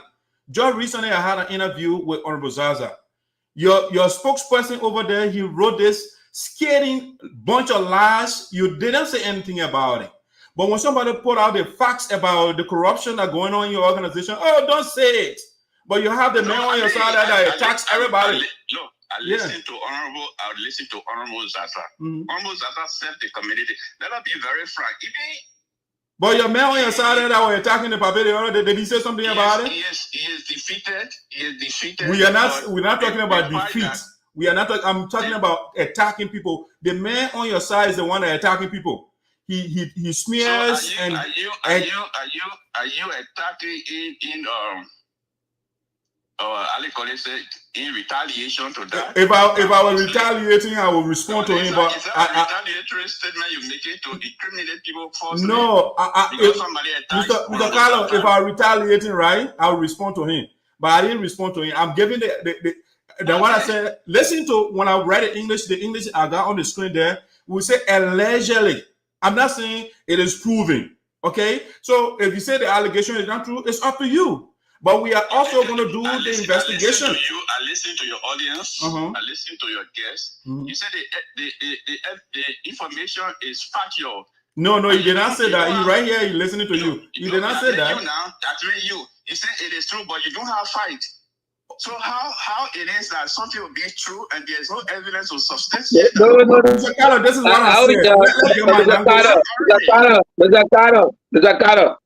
Hello. Mr. Carlo, listen to him. The guy. I'm not getting it clear. I don't know. Yeah, go ahead, Signature. So I mean, everybody watching was listening. In fact, that's how you put a bullet point and say allegedly. So that is we there might be some information surrounding it, but in as much as we don't have an evidence or evidences in investigative journalism, I mean, we also do due diligence. Sometimes there are information a journalist got from sources. In fact, people within your organization who are media friendly also may provide information to journalists. But in as much as they do not have evidences to do information, those information remain alleged.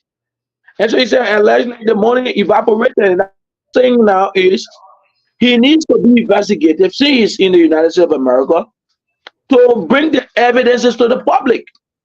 And that's what I'm saying. It might be true that money was taken. When I was in Greenville, right, going to Sinoe High School, LBS had he has a local correspondence in Greenville, a very friendly guy. They call him Brooklyn. Any news from Greenville at that time, Mr. Brooklyn will make sure that news, you will make sure to verify that the source or the sources of that news before you could write it in the newspaper.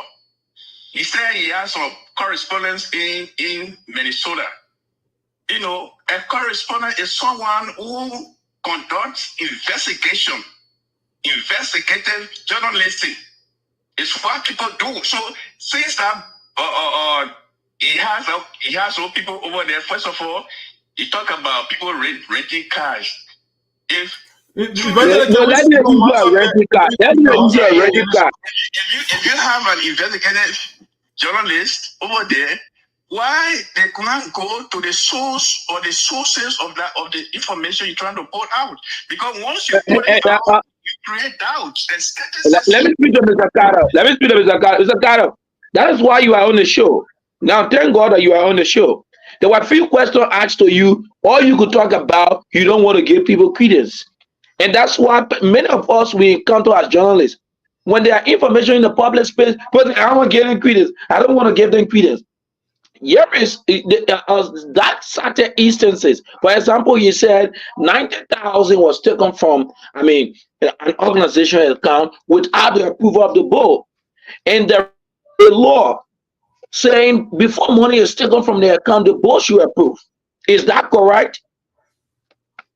You say school. You use the word 90,000 was stolen. I wanted to correct that English. We are all English. We are learning English. If you say something was stolen and the case was carried in front of the American government, why that person was not penalized for the stolen money? It's criminal in nature. So my follow-up question is, was that money refunded? Did anybody refund money? And if money was refunded, why? Is it getting a portion? So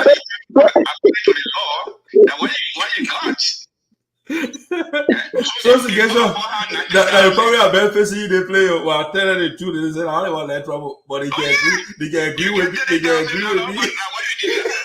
They agree with me when he said I don't trouble because. Yeah, but don't say the money was stolen, my brother. It's a strong language. Because Carla, if you don't steal the money, then you will not get something back, because you have consumed a large portion of the money, so they want to let it say, okay, give it to the people, and you kowtow to the court's demand. But nobody, when we get the money, our brother and sister over there was no argument about it. You can raise contention, but so Mr. Carla, right now it's the $20,000 in your organization. That's what we are talking about right now. So you're just dangling all over the place. You are now refuted. I said, what is at bay right now is the $20,000 that allegedly missing from your organization's account, and that's what we are talking about right now. Yeah, you say allegedly. That is, it has no evidence, proof. So I'm coming to say it is not true. Okay, fair enough. Fair enough. Okay, fair enough. Mr. Carla. And I'm saying, as from the organization, as one of the persons who knows everything, about the organization. I'm trying to tell you that it is not true. Mr. Carla, can you do me a big favor? Can you do me a big favor? What is yes? Okay, to put the whole argument aside, to see whether you are correct or I'm wrong. Is it possible for you to tell your financial team to print the bank statement and send it to us, so we can navigate it? No.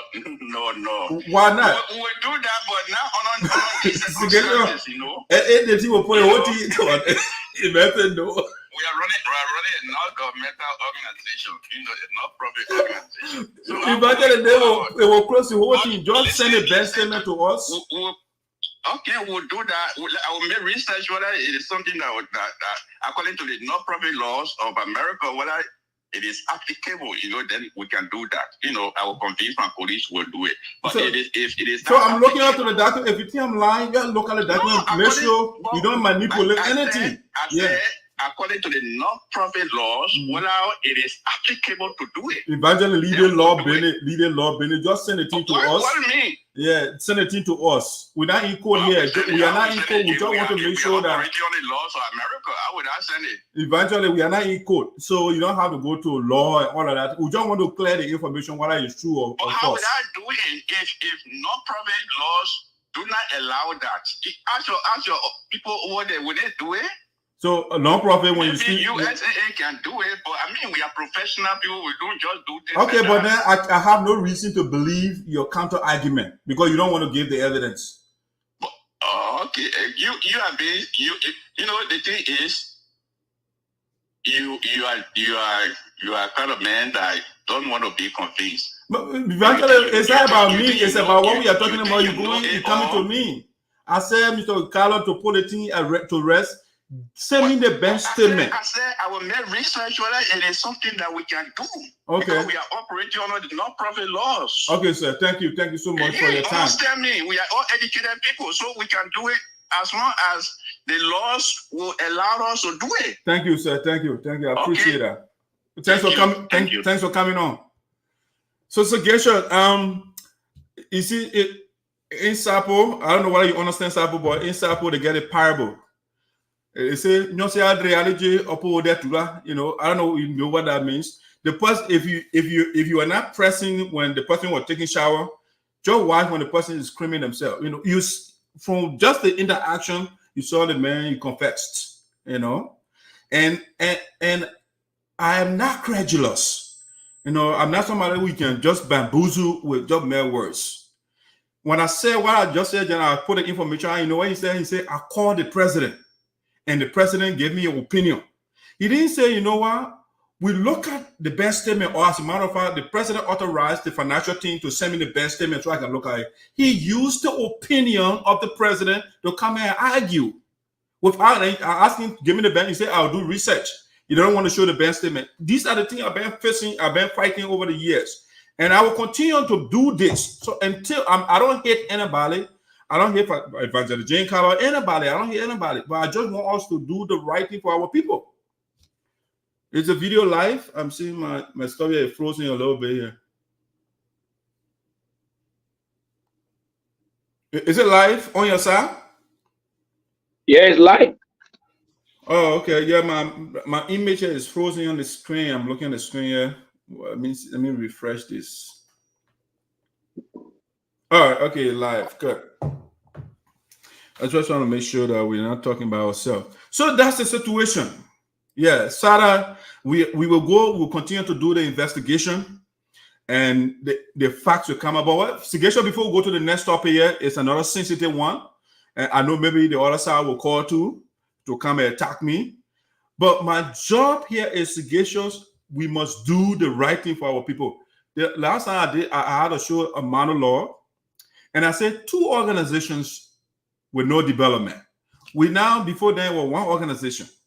We have 2 now, and yet inside the county, our children are still sitting on the floor when they go to school. I mean, our elders, since some of them were born, they are not seeing a dentist. We are not doing something about that. When you go to you live in Sinoe and you are in Liberia, the hospital, when you go there, no medication. We are not thinking about these things. It's about investment after investment. A lot of people will put their resources together and few individuals will enjoy the money. It's just unfair. And I'm not going to be, the Sapo mantra. What they say, Ataliele, you're leaving. We the same people. No, I'm not going to do that. That Ataliele philosophy is old. I'm not going to buy that. I'm not saying we the same people. I agree. United States, the people, they are the same people they call themselves United States of America, but they hold each other accountable. The guy who is running for president right now, Donald Trump, they took him to court, and you were convicted on 34 charges, criminal charges. So they are united people, but they still hold each other accountable. And that's what I want to do. When I do it here, you hold me accountable. I will hold you guys accountable as well. So that's how we build a better society. That's how we build a better country or community. But I'm not going to be quiet. I tell you, leave everything in the corner. I mean, that secret thing that you shouldn't make that's how you put it here because you were talking. I would definitely bring it up because we've been conceding things for years upon years. And our children, I mean, they have potential. Their potential will die in them because I tell you, we the same people. I will hold you accountable, whether you like it or not. Let me engage with your statement, and we'll go to the next topic I have. It's a hot issue that we want to talk about. Let me look at some of your comments. Let me get involved. Let me see what's going on here. We got a bunch of comments coming here. Aloysius saying, he said, you don't know the original balance. How can a bank statement tell you monies was stolen? All you have to do, just send it to me. Just send a couple of months, or if you open an account, send me all the stuff, and we'll go through the information and see whether we not detect something. From the time you open an account up to this point, just send me all the paperwork, and I will tell you whether something was missing or not. It's just simple as that. Don't just come from one area or 1 month and send me. Go to the point where the account will open. and let's look at the opening balance, and we'll go through the process. The people don't lie here. They give you, when you take 1 cent from there, they'll tell you how much left from there. They will tell you all the different things. So we'll tell. You are the one bringing it up. I don't know what Kojan was talking about. You are not answering the question. The man dodging the question. That's all you're doing. The Mayflower left the shore of Liberia years ago. Please get off the slave ship. Yep, that's it. LOL. That's how you put it. The way you laugh at me.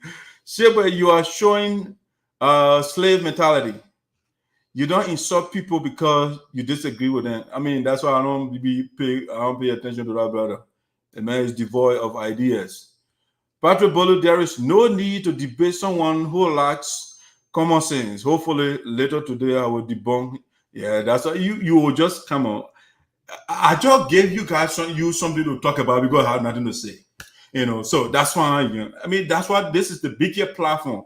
We'll give you information and you go and do your commentary. Everybody can go talk about it. That's fine. Ain't nothing wrong with that. Yes, when you do the debunking job, make sure and share the bank account. That how you debunk. But you can't say, oh, that's some people are stupid. This part. Those are things that don't move me.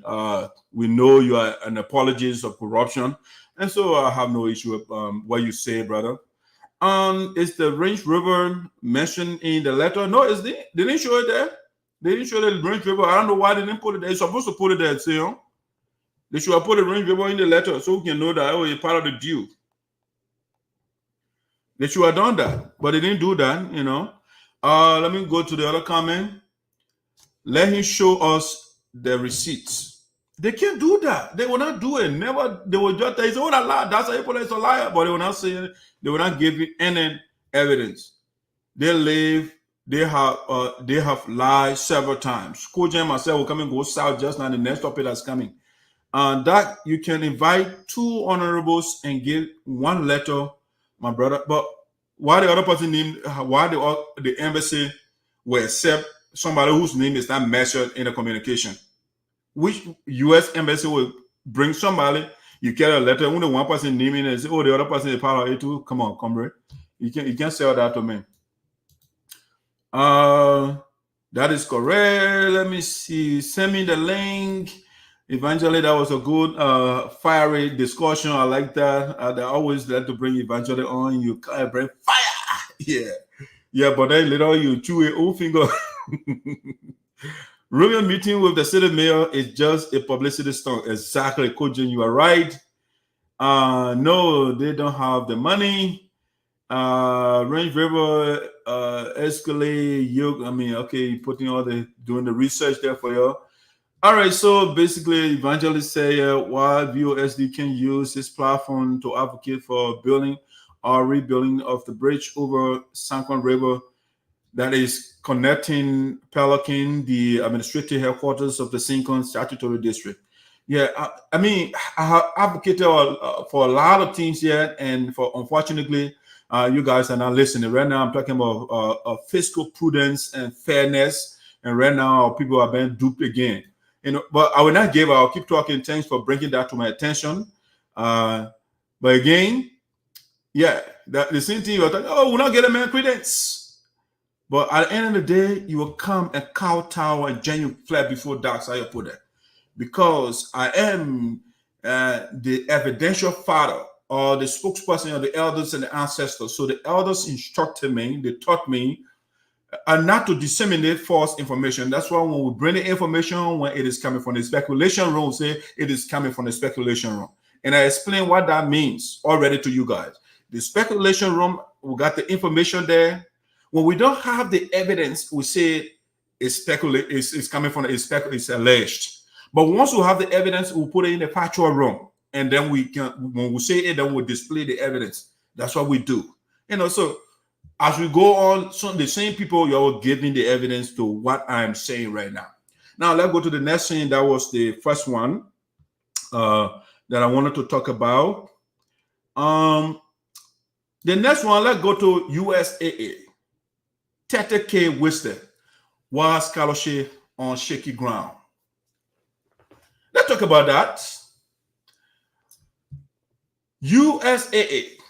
By the way, when I was talking about SaDAA, you don't know the president. This is the gentleman right here. He's the president for Sapo Development Association, Dave Kulee. And this is Dave Kulee right here. He's the president. Evangelist say, oh, I called the man when I heard the information. The man gave me a word. That's it. The man's opinion. You trust Dave Kulee opinion? That you must be super gullible to believe what Dave Kulee says. But now let's go to USAA. The president of USAA is Frances Myers. She is the president of the USAA. So we want to talk about USAA. 30K Western was scholarship on shaky ground. You see, I'm not like the other people that defend their side when it is wrong. I'm not here to defend side. I told the guys, I am the apologist of Sinoe County. I defend the people of Sinoe. I don't defend a side. The likes of the other man who say, oh, you do a show to debunk what I said. He's a supporter of a side. So they defend a side, a political party, and those things. I don't defend political party. I don't defend side. I can be with a side. When the side goes wrong, I'll tell you that you're wrong. And that's why I have the platform. I have the platform to give information to the people. So because of my objectivity, because of my fairness, they will say, oh, that's to the man from the executive chat room. That's to the man from there, because when you get the information, you pull it out. If we are not doing anything strange, why are you afraid for the information to come to the public? If you are doing everything correctly, why are you afraid for Dr. Yaputa to divulge the information to the public? Why? You shouldn't be afraid when you're doing everything right. You don't have to take me from the executive chat room when you are doing everything right. But because you are doing something shady, you are doing something that is not right, so you're afraid of the Father of Justice of Sinoe County. And the more you think you can conceal information from me, I will still get it, because I got people on the inside. I got people on the inside that will still come and tell me, and I will protect my sources. I'll protect my sources. So let the USAA. I was elected when President Frances Myers said she was going to undertake build a hospital in Sincon because they build nurses' quarters that we opposed. I'm not in favor of nurses' quarters. They spend money on nurses' quarters. I was the only person in Fargo, North Dakota, that opposed the construction of nurses' quarters in Sinoe County, because I think they don't add anything. Since we build up, the guests that they are talking about, they can't go there. The medical professional they're talking about, they can't go there. No medical. The buildings right now, that chicken, that goats and cows sleeping in those buildings. All right, and our children are sitting on the ground. The schools, when you go to the villages, you see where the children are sitting down to learn. You will cry. Yeah, but they want to keep the thing secret. So we started the hospital project to put a team together, and whatever happened right now, it's a fiasco. The hospital project, 30,000 has been infused into the project. They got the contractor to guy in Liberia that they didn't see any contract document from the guy, nothing. They didn't sign any communication. They sent $30,000 to the gentleman to do a work. Because the reason you need a contract document is to stipulate the quality of the project, how you want it. You'll do all the different planning and you'll sign all the documents before you start the project. But nothing to that effect. Nothing to that effect.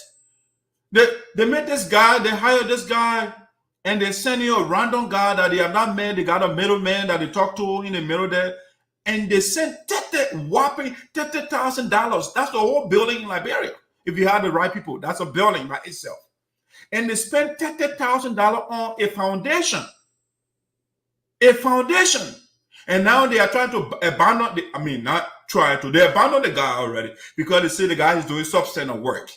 The man is using one bag of cement for more than 40 or 50 blocks. So the structure, because you have to understand, the building is held up by the foundation. if you have a shady foundation in the building, once you start putting everything on it, it will crumble. And so the guy is doing a terrible job. Okay, because he wants to save money, so he will use one bag of cement for, like the quantity that he's not supposed to use it on. And so as a result, the building it's not structurally, or the foundation is not structurally sound in our rainy season in Liberia. So as a result, everything is crumbling, everything is falling apart, and now the president is saying, no, we don't want a mayor again. And other members are arguing, but should we just allow the guy to eat our $30,000 and then we just abandon him? These are the 30,000 people hard-earned money. That's hard-earned money. People work for it, they give it to you, and you just want to dash it to a man to take it? Something got to be done about it.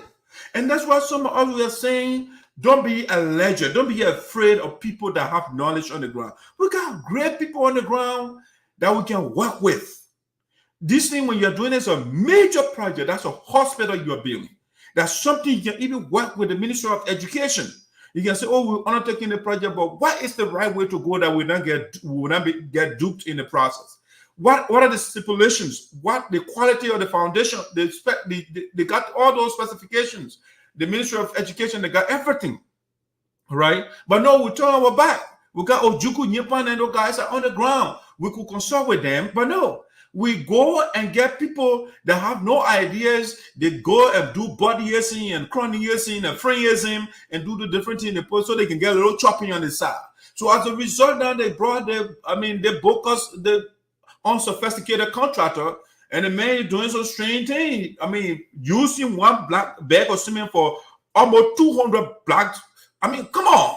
And so the building is not strong. It's not structurally, the foundation is not structurally sound. It's crumbling. And $30,000 now is gone. They are in their committee room and arguing. They pointing finger at that side. They want to put the information outside. But do the right thing. I will not bring the information outside. Or if I'm bringing up information outside, I will say, oh, this is what you are doing. I'm not coming on. I'm not here just to give false information or to make somebody look bad. Frances Clark Myers, she has done the magnificent work when it comes to fundraising, when it comes to organization. She is affable, she's friendly, she's actually passionate about her people. That I can't take from her. But when she does something wrong, I will also say it, because I'm not here to defend a side. I'm not here to defend a president or a community. No, I'm here to defend the people in totality. The progress, I want to see our people making progress and not meander at the same point. And that's what I wanted to see. And so when Prancer is doing the right, when she raised the first time in the history of the USAA to raise $75,000, I would say that she did the right thing by going after corruption, Green Code Geo, and those people that took the $90,000. She did the right thing.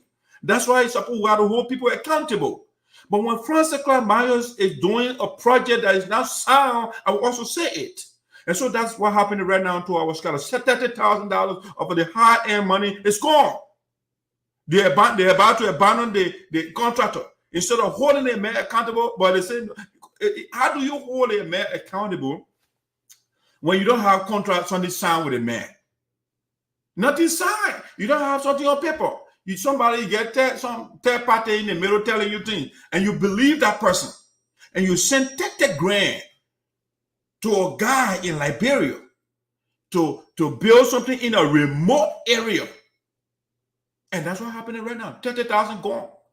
So they don't want to do contract with the man again. They say, oh, it's a loss. Sometimes you gain and you lose. So this one is a loss, or let's leave it. No, we can't leave. We are not going to leave it. You're going to account for our money. That's the thing the bank going on. Let the owner to watch it, Frances Clark Myers. That's what happens when you are not liaising with the brain of the county, the elder spokesperson. You talk to people then on the side, you use emotions and do different things. You have to get a strict format that you follow. You go by what is legal. That way, when something goes wrong, you will hold people accountable. But when you cut corners, you do something like mako, this is what happens. You want the people $30,000 to go free of charge. No, you can't go free of charge. I will pound it. I will make sure you guys go after that bogus person or whoever that construction engineer is. You'll give that $30,000. You're gonna do something about it. You'll be forced to produce that money. It will not be your loss. No, it's not small money. $30,000. I can build a whole house in abroad with $30,000, and you can't even complete a foundation with it. You serious? And these are the things you keep in committee room, and you know what? That's how you put it in no. I will say no, and I will bring it out. Like it or not, I love you. I don't hear Francis. I don't hear Green Court Gio. I don't hear anybody. But we must do the right thing. When the wrong thing is done, I will talk it. When the good thing is done, I will talk it. You know, I will praise it. I will praise her. She did a lot. She resuscitated the organization. Francis did a magnificent job. But the wrong thing must also be recognized. You know, they must be told. So that we will not be too comfortable. Because once we just give you praise, say, hey, Francis, oh, Green Court Gio, then you get comfortable. When something goes wrong, we'll keep it in the corner because we want to protect it. But no, it's not about protecting a president. It's not about protecting a chairman, board chair, whatever the title is. No, it's about making an impact in our country, in our community. The people we say we're generating the money from, let them feel it. But the people are not feeling anything. Nestle quarters over there, they're not benefiting the people. And now, the foundation of the Nestle, I don't know the single people part, I don't know what's over there. First, they got the Nestle quarter, they said that three, they left single people out. Now, the hospital, they say the building for in the single place, they crumbled. So, I don't know what's going on with the single people. And they are the largest, they got a larger population, but they are the one, when it comes to development, they are the tailspin of the development ladder. They are all the way at the end. That no foundation, they can't build correct. The foundation will fall down. The people will use one bag of cement for 1,000 blocks. You know? Oh, yeah, that's single people. Somebody say, you can't bring sectionalism. I'm not bringing sectionalism. I'm just talking what is the fact. What have we done? The single people get a larger number, right? What USAA have done in the same single belt? Nothing. The project you try to undertake now is crumbling. So it says a lot about the way the people think, the leaders think about the single side. It says a lot about them. Green said, oh, we want to take Green and Grear. They say we'll do 3 projects. One for single, one for Kabade, and one for single. When it came point, they say, you know what, single people, we are not building anything in the single land anymore. We're getting rid of it. And so Francis said, okay, no, I will contradict what Green Court Gio did by rejecting the single people. I will build a hospital. Now the hospital foundation, they put $30,000. And it can't even move from foundation level. It's stuck. The foundation is crumbling before it even reach up. Okay? So that's the $30,000 about the foundation. It's gone. The hospital project, that one, it will not happen on the watch of Francis Clapmeyer. We're about to kick the can down the road. All right? The $30,000, the hospital project in the single bell, the can will be kicked down the road. It's not going to be done on the watch of Francis Clapmeyer. Even though she told us she will get it done before she leaves. But I'm telling you now, Ben, the prognosticator, Ben, the great CEO of Sinoe County, it's not going to happen on our watch. Maybe that's a few generations now before that clinic will be built or whatever they say they're building. Now, with respect to the scholarship, the same thing on the why, because you got to understand, Francis realm, I think about 3 pillars: education, agriculture, and I think about education, agriculture, and something else. Yeah, something else. But the pillars, those pillars, the education component of it, the scholarship, okay, it was launched. They open your office back home. They got the county or the country coordinator on the team. All right, they put a scheme together.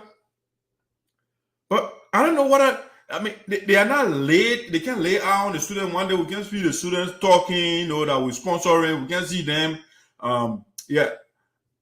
I've seen some communication where they actually, the country director in the team, you don't call the scholarship recipient and say, oh, send your grade to me. No, you don't do that. You go to the school, or you tell the school, you do all the formality, you do all the paperwork, and you tell the school at the end of the semester, send these students, they are on our scholarship. Every semester, we send their report card or their report to their grades to us. But you ask the student and say, oh, send your grade to me, so I can send it to the people so they can. No, you don't do it like that. So I see then they say, oh, student, send your grade. And the student are not even replying to any other communications. No, they are not. They are not replying. So the scholarship is on shaky ground right now. It's on shaky ground. I don't think it will work.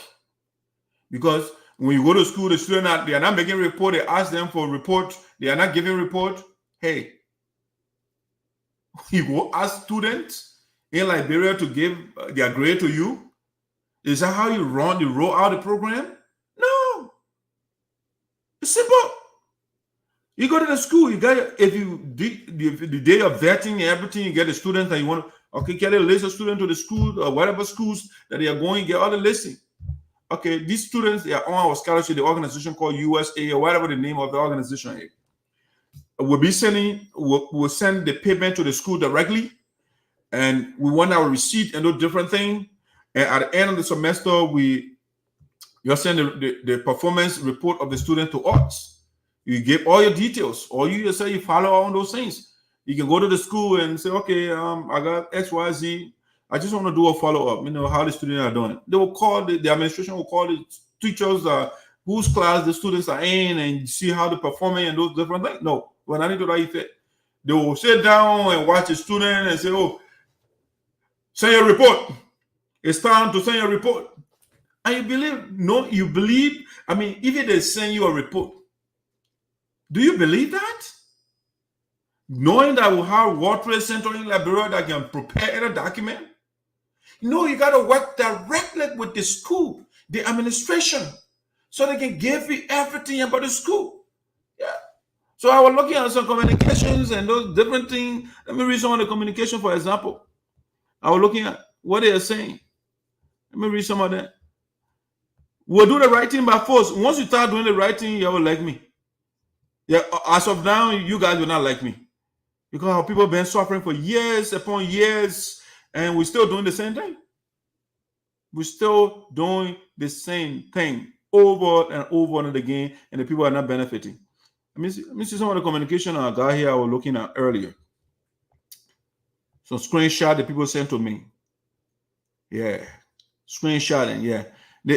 I would not be calling the people that that are writing the other person say Kevin Shabwe, or I know that Shabwe the meter spell or that Shabwe. Okay, but then say Kevin Shabwe, please bring your 2023 grade sheet. Okay, you ask the student to bring that grade sheet. Your scholarship fund will not be released if you submit. If you don't, I think it meant to say if you do not submit your grade sheet for 2023 first and second semesters. Okay, it's not the student you're supposed to be asking. You're supposed to be asking the school for the student's performance report. That's what you're supposed to be doing. You don't ask the student saying a report to me. No, that's not how you're supposed to do it. You will get fraud. People will get duped in the process. The other one said, Mr. Honest Kamo, I think, you have to submit again. You have to submit your grade sheet. Please do so, or else your name will be removed from USAA financial aid. Okay, so they actually have to issue threats to the students, but yet the students are not sending their reports to them. The other person said, "Thank you, Professor. Thank you, Professor. Please, all financial aid beneficiaries should submit their fees payment receipts and grade sheets to the Office of the Country Director for onward submission to the USAA Central Office in the United States of America. Thanks." Everything is been done wrong here. You tell the student to send receipt, all the different. No, let the administration work with the administration directly. When you pay the money, let it get. We are in an electronic age. We are in a technological era. You don't have to ask students for those things. Talk to the students. They were saying the receipt. They were saying you everything, and you have everything to your disposal. All right. If the student does not perform to expectation based on your scholarship policy, you can drop that student. But you depend on them to get. I mean, so the scholarship on a shaky ground right now. You're on a shaky ground. Just the same way the hospital project now, it's a fiasco. Yes, that thing, it failed already. It failed, and we are in a total mess right now.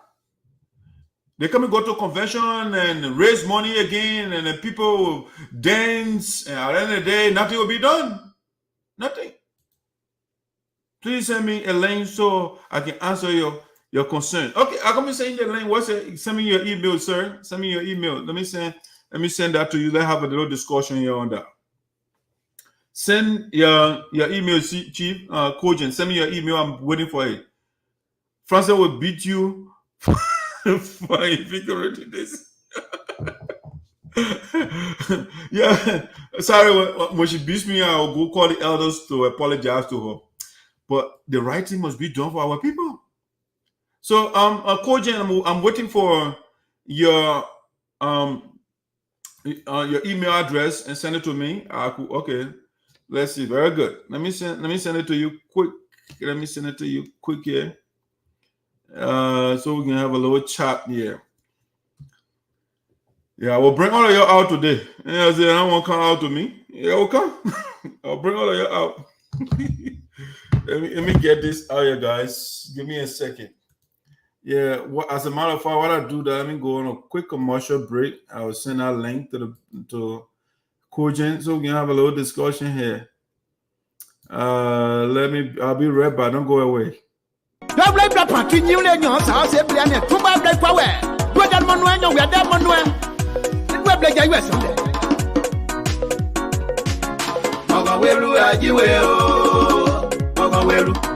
Nongere kuanyai mama weru ajiwe o nongere nyai mama weru nongere nyai o mama weru ajiwe o nongere kuanyai mama weru nongere nyai o mama weru ajiwe o nongere kuanyai o mama weru nongere kuanyai mama weru ajiwe o nongere nyai mama weru nongere nyai o mama weru ajiwe o mama weru.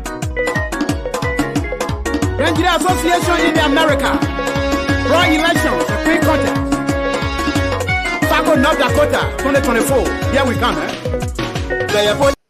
Yeah, so guys, welcome back to Voice of Sound, Sinoe County premier platform. We are talking the issues regarding Sinoe County, the power forward march of our county.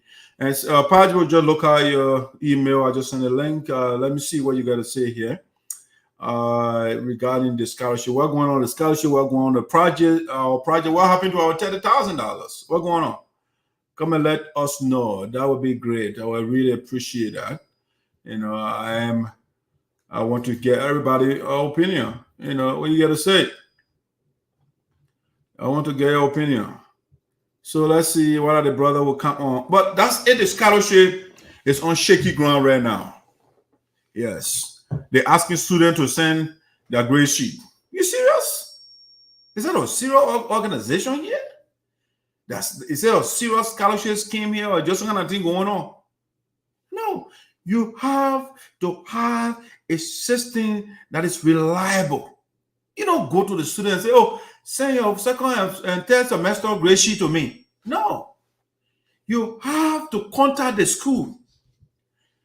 When you, after doing your vetting, everything, when I 10 students, 5 students, 15 students, okay, you identify the schools. Okay, ladies and gentlemen, let me bring my man Pajbo on here.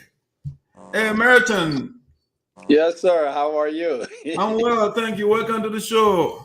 Sure, thanks. Did I pull your nerve or something? Did I say something that brought you out? To be frank with you, no. I'm always listening to your show. And you bring out a lot of good points. And I mean, like you said, you know, if you're in the wrong, you just got to learn to accept your wrong and then try to find a way to work with you. Okay, what did I say that was wrong? If you could tell me. I never said you said something wrong. I'm just making a point that you said you have first you validated all the good thing the president said, and then you also said that you would talk about, you know, also the bad thing which frankly speaking, I have no issue with. Okay, but I just wanted to call, in case, I mean, since I work on the project team and stuff like that, I wanted to at least help you ease the people concerned about these things. Okay, excellent. But before you ease our concern, who's the military officer? The picture at the back there, is that you? Yes, that's me. Oh, nice. Okay. What is that, a Marine or the Army? Yes, I'm a Marine veteran. Yes. Oh wow! All right, thanks for your service to the great United States of America. But let's get to so before we go there, what is your position in the USA? Let our audience know. Well, I am a member of the project team, and most of the project that you're talking about, basically, I work with those, and we also write the guidelines for those projects, how they should be carried out. Okay, tell us how was it carried out? What's going on with the let's start. Let's do it one at a time. Let's start with the 30K first, the hospital project. What is going on surrounding it? Okay, I mean, first of all, I mean, the guidelines were actually laid out. I think there was some miscommunication between us and maybe our other side of the branch in Liberia. Okay, and certain protocol were supposed to be followed, and they were not followed as we had expected. So certain things went wrong, and we have been debating about those issues, and actually we're we're compromising to try to find a way to actually, solve the problem.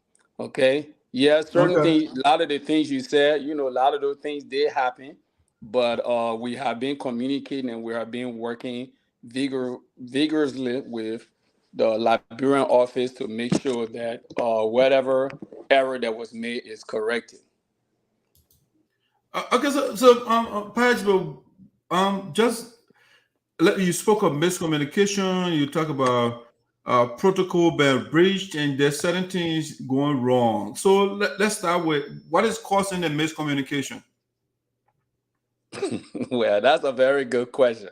Okay, so basically, I mean, I don't want to put it on any specific person. I just said the miscommunication is coming from us because for me, I'm a team player. So whether it's us as in those in the U.S. Well, yeah, those of those of us in the U.S. and those. Yeah, service frozen over there. Yeah, hopefully he'll come back. Let me kick him out, and then he will come back again. Yeah, I want to get to the bottom of this thing. Let's see. But I mean, so far, ladies and gentlemen, the man who crafted the document said some of the what I said thus far is factual. Those things are factual. Okay, so we are not here to come and do propaganda and those. No, we are here to give you the facts, the truth. Let's see, he's back again. For some reason, I lost connection. Yeah, I noticed that. So go ahead. You were talking about the miscommunication, I think. Yeah, so I said there were miscommunication between us and the Liberian office, and momentarily we're working very hard to try to, fix these things because, like you said, this is the Liberian people money. They entrusted us with it, and we want to make sure that they are at ease. That whatever gridlock that we made, that we're fixing it. Okay, so you spoke of protocols. Walk us through the protocols of the project. What are the protocols? Well, I mean, we wrote a contract, and in the contract, I believe when you were still on board, you're also familiar with these protocol that we wanted to use our own people to do the work, and then we also like you also stated, the money was sent. But we did not send the money directly to the contractor. We put the money in our account. And the regulation was, upon signing the contract, the money should be taken out. Okay? Frankly speaking, I cannot really reveal to you exactly how that process took place because I am not in Liberia. But was the money taken from our account in Liberia? Yes. How much was taken out? How much was sent? Okay, frankly speaking, I don't have those figures. I don't have those figures, but I think that's something that the financial secretary have to answer. Okay, but I do know that the money was actually sent into the account, and upon signing the contract, the money is supposed to be dislodged to whoever the contractor that we awarded him the contract. So was the foundation initiator of the hospital? The foundation was initiated. The problem, one of the issue was we, upon observing, there were certain things that we thought we were not satisfied with. So we called the office and tried to get them to give us some solution. Okay, but then within that time, the contractor has stated that since we have this misperception or whatever, feeling about the project, that we should send our own investigator to go and probe the foundation before they start. So I think this is where we end up. Okay, and then while we're doing that, at the same time, I think you understand that during the rainy season, they couldn't do stuff and things, they could not build the foundation during the rainy season. So all of that helped to cause delay. But then the delay was extended after we started, covertly investigating the company to make sure that what they're doing is right. So when we did that, it kind of made them feel like, I guess maybe we didn't trust them, so they wanted us to send someone. But like I said, we talked to them, they wrote us, a lot a rebuttal, and they actually, made a statement that if we, upon inspection, if we are not satisfied with the foundation, they were going to try to fix it. So I mean, Pedro, Merton, I noticed you've been a little evasive. You don't want to hear certain things, so you use obey language, such as certain things. I mean, went wrong. He says certain things were not certified. Yeah. Let me see. My man is back here. Investigation, welcome back. I'm talking to a member. The I can say the major author of the document regarding the construction of this the USAA hospital project in Liberia. So I want you to clarify this vague language. Certain things were not certified. You guys were not certified with. What are the certain things? So here it is. You already alluded to this earlier, right? The foundation, as we observe, okay. When it first started, we were very delighted about it, but then, based on certain research we did, we found out that, like you stated earlier, the material that they were using to build it were not satisfactory to us, and this is why we started questioning them about certain things. Okay, because like I said, we did some covert, investigation ourselves. And I think that also kind of angered some of the people in the Monrovia office. Merton, how did you select the guy when after he was selected and later you have to do covert, investigation? Well, guess what? Here it is, Madison. In any contract that you have, you who award a contract to them, you have the right to go and probe to make sure that certain things are going right.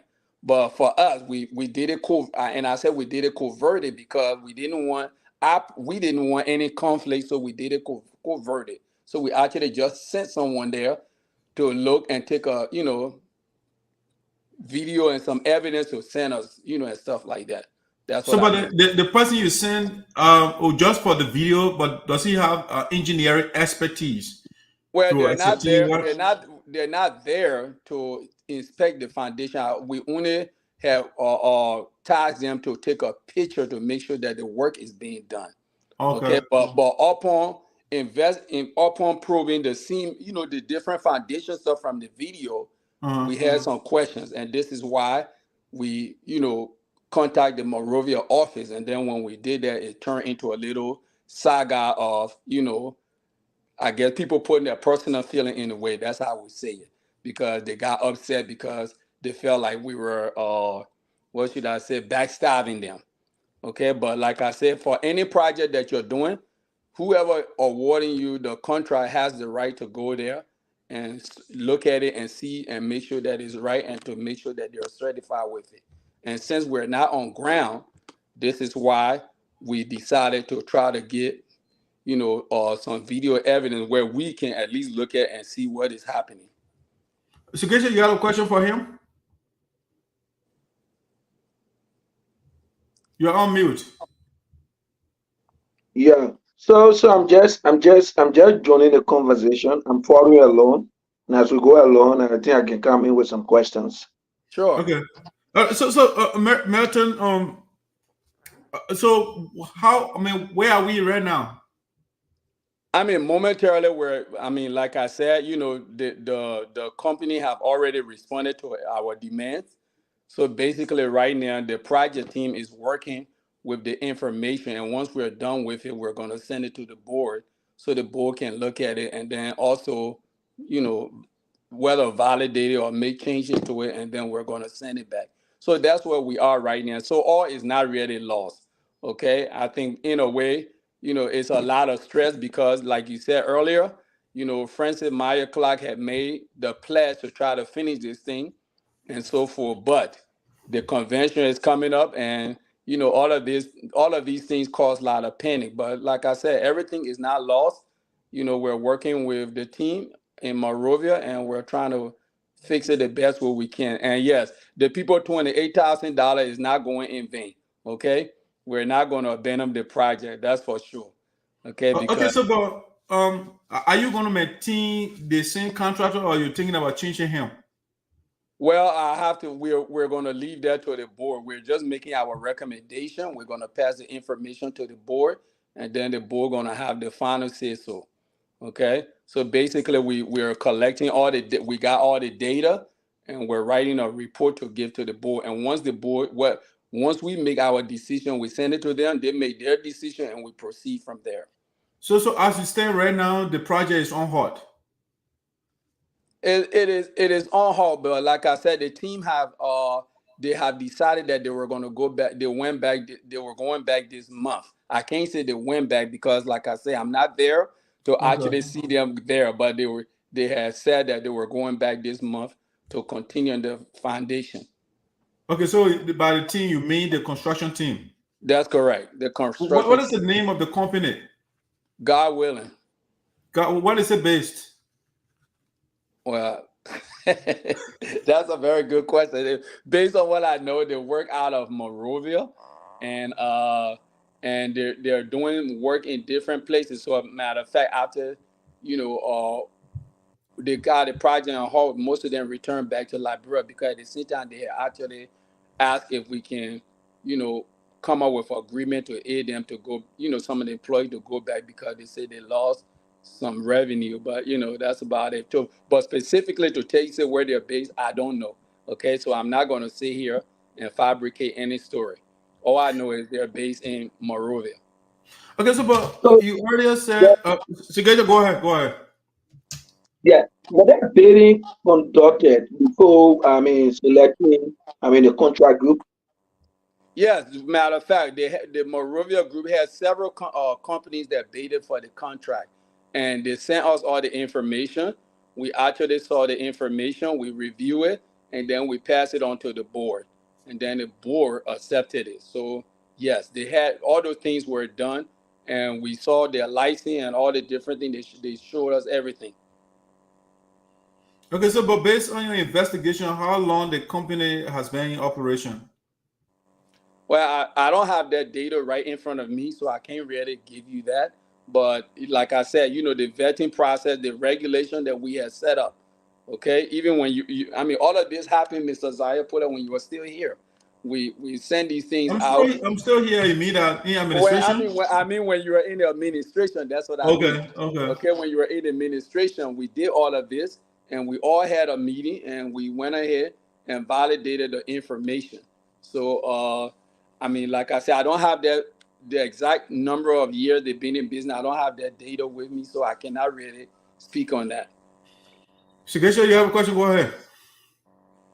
Yes, so I was asking because one of the major concerns here is in Liberia, people will hire contractors or construction group, and these construction group will establish the project. But when are we restarting the project? When are we hoping to restart the project? Okay, based on the communication we got, the project's supposed to resume back this month of July. So like I said, I cannot really, give you, complete detail because I am not there to confirm that they're on ground. But that's the communication that was given to us. So for the go ahead, Shigesha, go ahead. Do we have a time frame if the project starts? Do we have a time frame for completion? So here it is. When the whole entire contract has a time frame when certain things were supposed to be done. It is in phase, okay? Because this contract is like a $100 and something thousand contract. So we instead of giving everything at once, we did it in phase. So the compromise is once they finish the first phase, which is the foundation. If the foundation is satisfactory to us, we will continue to use the organization. But if we find out that they did a shabby job or they didn't do a good job, then we have to replace them and try to make sure that we get someone who can actually do some quality work. Because what we don't want is to have a building, people will be sitting in it and then the building falls. Okay, because if the foundation is not good and people are in there, let's say some breeze start blowing, there will be some disaster. We don't want that. So this is why we actually split it up into various phases to make sure that whoever we're dealing with, they're giving us some quality work. You good? So saying you divide it into phases. For phase one, how much the cost? Well, the phase one is 30, like you said, right for it is 30,000 to develop the foundation. Yes. So the foundation up to what level? Just the foundation? Just the foundation. So once they complete the foundation and we inspect it and it's good, then we, put the next we award them the next phase of it. And the reason why, like you guys rightfully said, trusting a lot of people in Liberia is a very complicated thing. Okay. And you cannot just take a lot of money and just dislodge it to someone without really seeing what they can do. Okay. And as I said, we're not on the ground. We're going through our brothers and sisters in Monrovia, the office that we have in Monrovia, and they're the one doing the rest of the transaction. But at the same time, we're still proactive to make sure that everything goes right. Okay, but you were talking earlier about, you needed Sapo contract. Is the person is a Sapo contractor? No, the guy with I don't believe, and now I'm saying in the contract, we said that we want to use our own people to make sure they have a job. So basically, God willing, actually went through a lot of the people in Sinoe to do the work. So basically, this is some of the stuff that kind of upsets me really, because if someone is bringing something to your city, okay, this is for your people. You would think that since you are the one that is being tasked to do the work, that you would do it better for your own people. But instead, they're taking a shortcut and they're doing a lot of stuff, okay, which is, like you said, one cement to a lot of sand, which is kind of, very, I don't think is actually pretty good, okay, because if this is for you, you should be very proactive in trying to make sure that it is done correctly, because this is where your people are going to be going, and even you yourself. Merton, didn't you specify in the contract, like the number of blocks that should come from a cement bag? You didn't specify all of that in the construction details? All those things were specified in the contract, okay? All the things were specified. That's why I'm saying there were some protocol that were not followed, okay? And we're trying our best to make sure that those protocols are being followed. So another question I have is suggestion 1 second. I mean, $30,000 is a lot of money. How big is the building that you infuse $30,000 into just a foundation? Well, I mean, like you said, if you want something good, you got to spend some good money. Okay. And based on the different pricing that they gave us, this is how much it cost. Okay. Because there was before, I think if you remember, when we first got a contract from these guys, they weren't specific about certain things. Okay. So we went back and put in a lot of stuff, such as septic tanks, to make sure that we can get water into the building in and out, because we don't want anybody putting water on their back to carry to the hospital and all those different things. So this is what brought those prices in. Okay. We want to make sure that it is modernized. Okay. I'm tired. But how big is the hospital? How many rooms? It's a 13-bedroom hospital. Okay. Yeah. You wanted to come through, right? Yeah, so from the end of the organization here in Liberia, do we have somebody with a technical knowledge that is monitoring the project? Okay, to be frank with you, like I said, God willing had asked us to bring people. We've been trying to vet people, but the conflict is that the same people that we're trying to vet, they're overcharging for certain things, and we don't think that it was feasible. We have found a gentleman that we were going to use, but then later on, you had certain people that they said there was a conflict of interest, because they had association with other organizations, and people thought that they would be spy and stuff like that. So we never used those people. Okay. All right, Padre. I mean, Sigesha, if you have further question, go ahead. But I think, the next question I have is, do you think this signature project of Francis Clark Myers will come to fruition on her watch? Well, that's a very good question. Okay, it's kind of complicated to say that it will, and I would be deceiving the public if I tell you that. Okay, as we know, we got increment weather conditions and other things, such as the roads and things which you alluded to earlier about the bridges. All these things create impediment. Okay, in terms of trying to build, because the material has to be transferred and things like that. So I will not come out and say that yes, it will. Okay, but we are hopeful that part of it will be finished. Merton, before the president made the announcement, right? Yes. I'm on the assumption that you guys have done all your feasibility studies with regard to the role and all the different things that you just mentioned. And that's how she came out with the announcement that it will be done within the time frame of our administration. But from what I'm hearing right now, that is not the case. She might kick the can down the road. Well, yeah. Well, guess what? With any good project, you start it, but then due to delays, sometimes it may not be finished when you say you want it. Because why? You always got to remember, prediction and reality are two different things.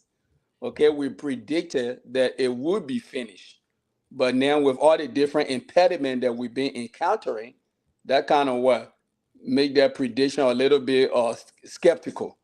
Yeah, but I think being a good planner, I think you have to anticipate certain things, though, because I think they have in budgeting, you have something they call contingency, just in case something happens. You don't make provision for that?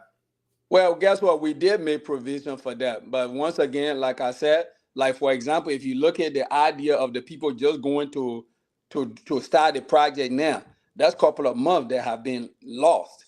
So we have to make up for those months to finish the base and then so forth. So depending on how swiftly these things are done, we could get it finished before her time. But I don't want to make that promise, because like I said, you want to make sure that you have, absolute, what should I say, time frame that for a fact, based on the kind of work they're doing and how frequently they're doing it, for you to say that. So I don't really have those time frames, those are timetable, and how frequently they are working. So I cannot really make that statement. Okay. My last question, if just in case to get one, but my last question is, the we have infused 30 grand into the project already, and we are at a standstill. How are we doing financially? I mean, financially, I mean, we're doing fine. I mean, we don't have any. I mean, we've been spending money to take care of certain things. Of course, we have to replenish that. Okay, and so forth. And like I said, like you rightfully said, Frances Clark is a very vigorous fundraiser. Okay, and she has been trying her best, and she has been trying to woo everybody to make sure that people are contributing, which a lot of people are actually making effort to contribute and so forth. Okay, but it's one of those things. I mean, you understand this, our people, you have to woo them a couple of times to get a few dollars out of them. But as long you let them know, most of the time they usually come through. Especially the old man, they want this thing and they are always supporting. So, but I'm kind of. I mean, you're trying to woo the people, right? But I mean, $30,000 did not get foundation done. So, how are you hoping to convince them, though? Well, I mean, listen, $30,000 is just the beginning of the project. The project is not all lost. Okay, once again, like I said, we are going through the various correction process to make sure that everything is okay. Okay, yeah, I mean, anything that you do, there will always be some kind of error, even though you predicted that it's going to go this way, but it never always goes that way.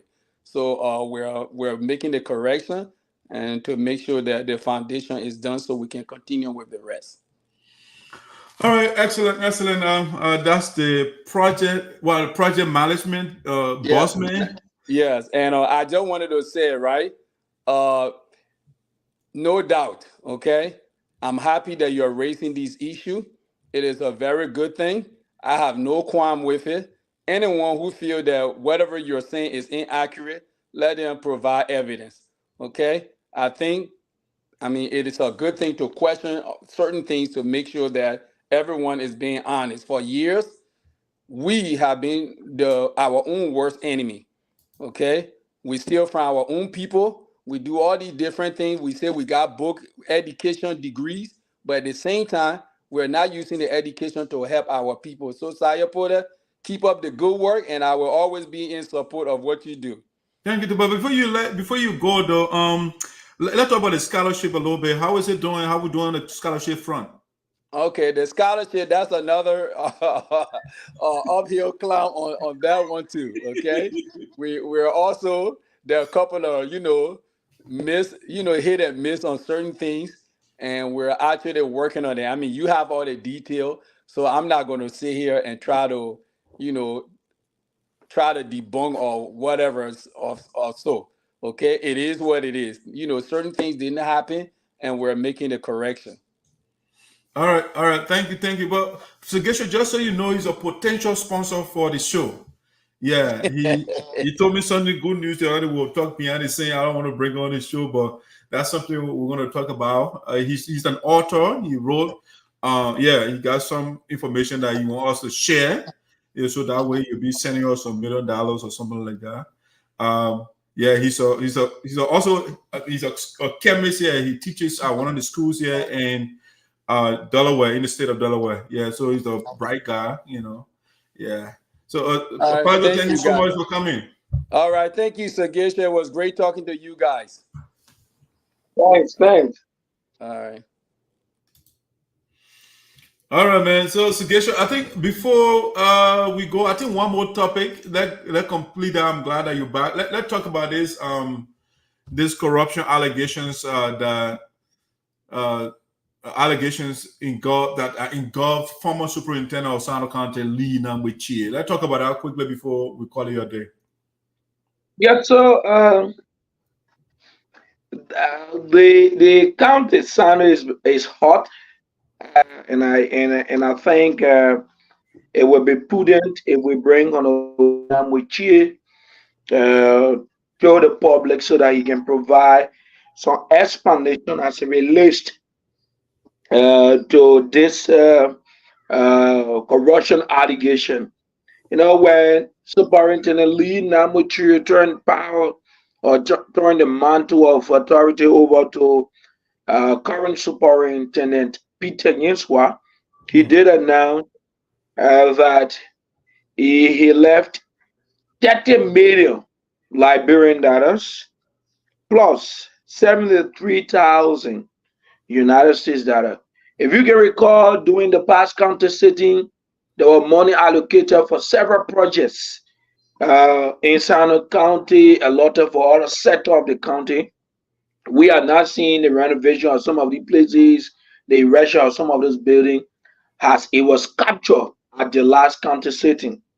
But when Superintendent Peter Nyeswa went to do a change of signature at the bank, and the account is called Sapo Development Account, and the bank statement issued on May 27, 2024 disclosed that Sinoe County had $30,711,690, that's Liberian dollar, and 48,434 USD. So the contradiction here is Superintendent Lee Nagbe Chea said 73,000 United States dollars. How come we have Superintendent Peter Nyeswa saying the bank statement issue says 48,434 United States dollars? So where did the other money go? Intriguing question, and that's why Superintendent Lee Nagbe Chea, she tell the public how the money was expended. Are you there? I'm here. Okay. So, like you rightly said, the other day you were trying to make arrangement to bring the former superintendent on. Maybe we can something we can do again. We brought him on the other day, but he wasn't ready. Yeah, so let's make that arrangement again, and also make effort to talk to the incumbent and see. To get both sides of the story. Yeah. Sure. I'm going to do that. All right. So before we go, last thing here, internationally, did you follow what happened in the USA with the former president of the US? Yeah, President Trump. All right. Yeah. And there are claims and counterclaims. It is coming to action. I listen to some political pundits. I say, Trump is only making a story to buy sentiment, buy voter sentiment. Yeah, honestly, I say, America is a developed nation, all right. And I think one or two persons were tracked down, as it relates to the incident. But again, if that is done, it is uncivilized. It's an abuse to our democracy. And America, as a civilized nation, was superpower, so to speak. The news coming from there is unhealthy, and it has no place in our society. It has no place, and it needs to be condemned. Yeah, absolutely. I think it's undemocratic to want to bring down your opponent. I'm not putting no blame on the incumbent, but I think to understand what happened was precipitated by the President Trump's own rhetoric. He is fond of violence. You remember the riot that went on at the Capitol building here. He initiated that. So many other things that he support violence. He will say something insane in the middle of Times Square and shoot people and those different things. So. To understand, to borrow a word from Malcolm X, is the chicken coming home to roost. The same philosophy that they support the Second Amendment right and those different things. Some people, they are mentally not okay, but they are carrying guns, and the gun advocates here, they will support all of that. So we are glad that nothing happened to him. Even though I don't prefer him and Joe Biden to be at the top of the two parties tickets here. But, like Padre earlier said, it is what it is. That's what the prevailing situation is right now. All right, so Association, I want to say thank you so much for the show. It was a wonderful, wonderful show again. And I hope to see you again next Thursday. Let's keep talking beyond the same and bring out some more fascinating topics. Thanks a million. Thanks for what you are doing for the general public. I mean, it takes a lot, but again, I mean, you borrow some of your time that you need to use in America to make some money. You come and inform our people. I think it's worthwhile. Let's keep holding tight together. Let's for, I mean, one common good for the betterment of our county, of our country, and the globe. Thanks. All right. Have a splendid day. All right, guys, that's how we're bringing the curtain down for the show for today. I want to say thank you so much and see you again next Thursday. Follow Voice of Sinoe on YouTube, Voice of Sinoe in the Diaspora. Make sure and hit that notification button. Make sure and hit the subscribe button. And on YouTube, on Facebook as well, make sure to share the link for us. That's the only thing people would need from you. Just share. And that's it. That being said, have yourself a fantastic day.